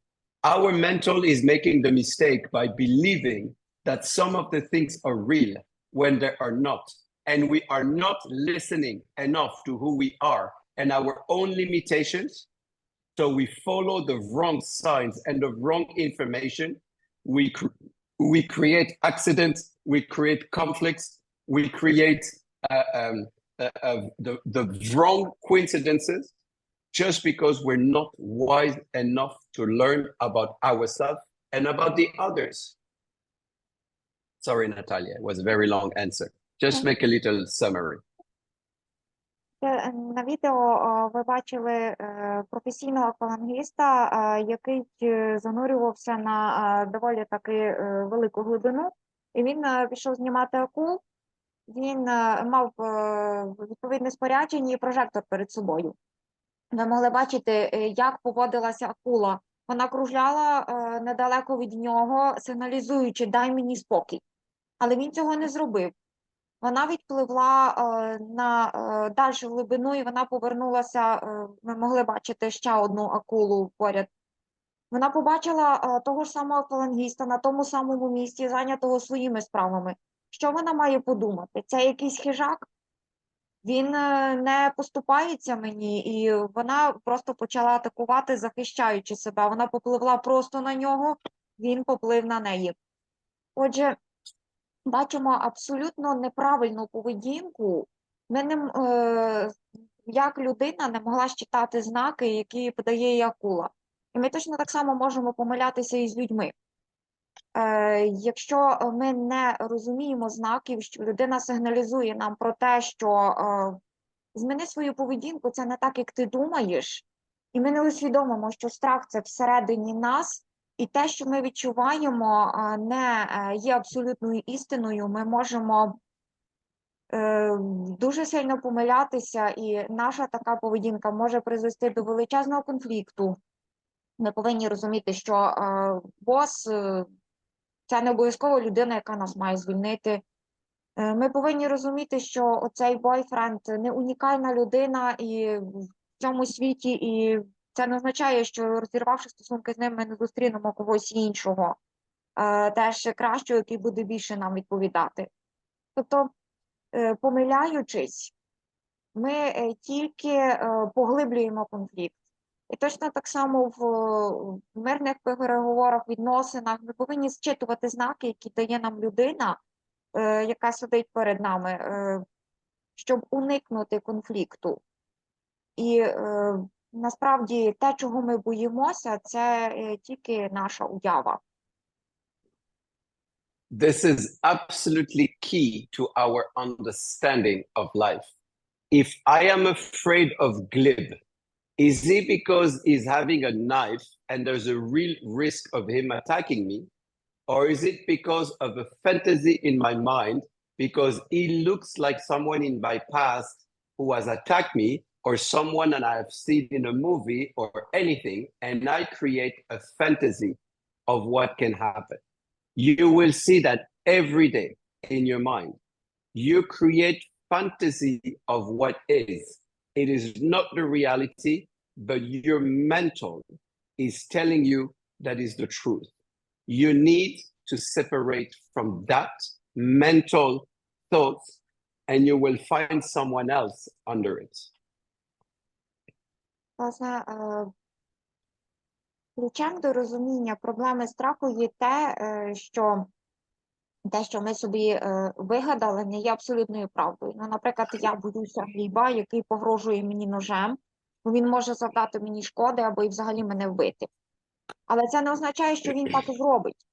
Те, чого я боюся, чого остерігаюся, це виключно в моїй ментальності, в моєму ментальному мозку. І речі, які ми собі вигадуємо, не є абсолютною реальністю. So it is Sunday. You need to rest. I took already a lot of your time. So is there any last question you want to answer, or shall we stop for today? Сьогодні неділя, ми багато часу вже провели разом, я забрав багато вашого часу. Можливо, у вас є якісь фінальні запитання, перш ніж ми закінчимо сьогодні.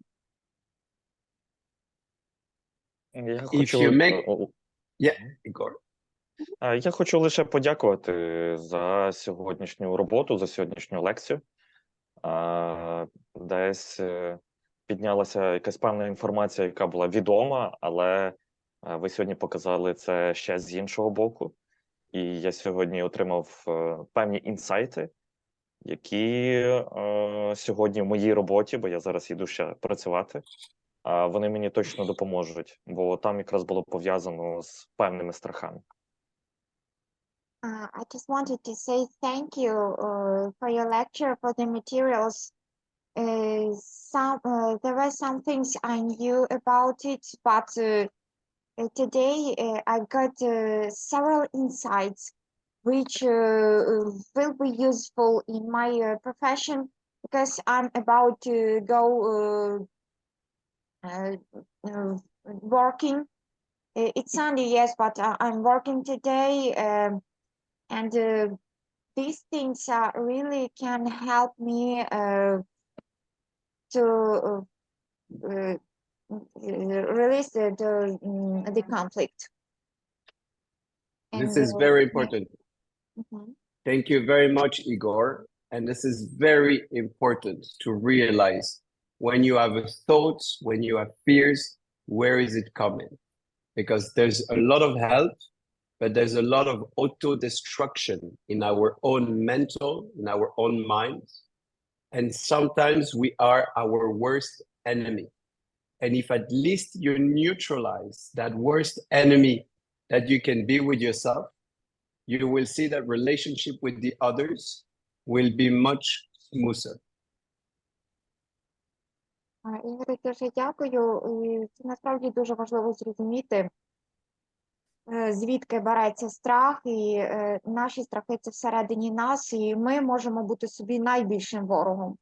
І якщо ми подолаємо цього внутрішнього ворога в собі, який нав'язує нам нереальну реальність, ми дійсно можемо бути простішими з людьми, будувати більш конструктивні відносини з ними. And we can take a last question from Glib, and then it will be the weekend for everybody. Останнє питання від Гліба. Мистер Стив, я так понимаю, что я могу не стесняться и задавать вопрос тому подразнику. Например, даже сегодня у меня было 2 подразника на сегодня лекции, 2 участника.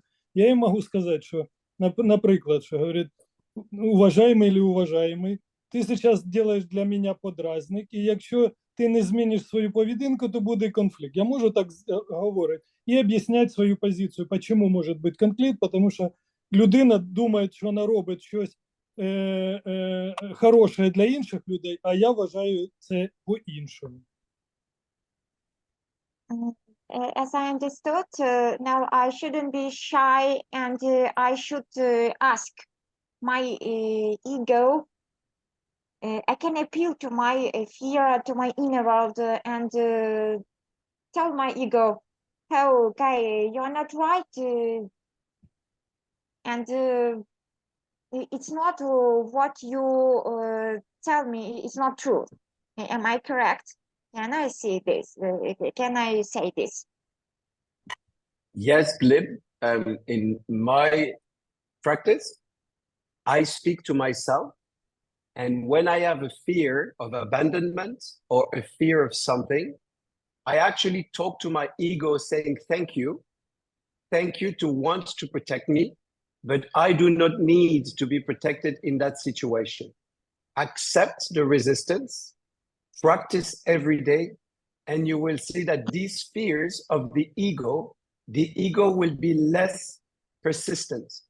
Then at some point, it will lower, it will diminish its intensity. Like if you go diving with sharks, you prepare yourself. It's okay to have fears. It's just which fear have you? A protected or a mental fantasy fear?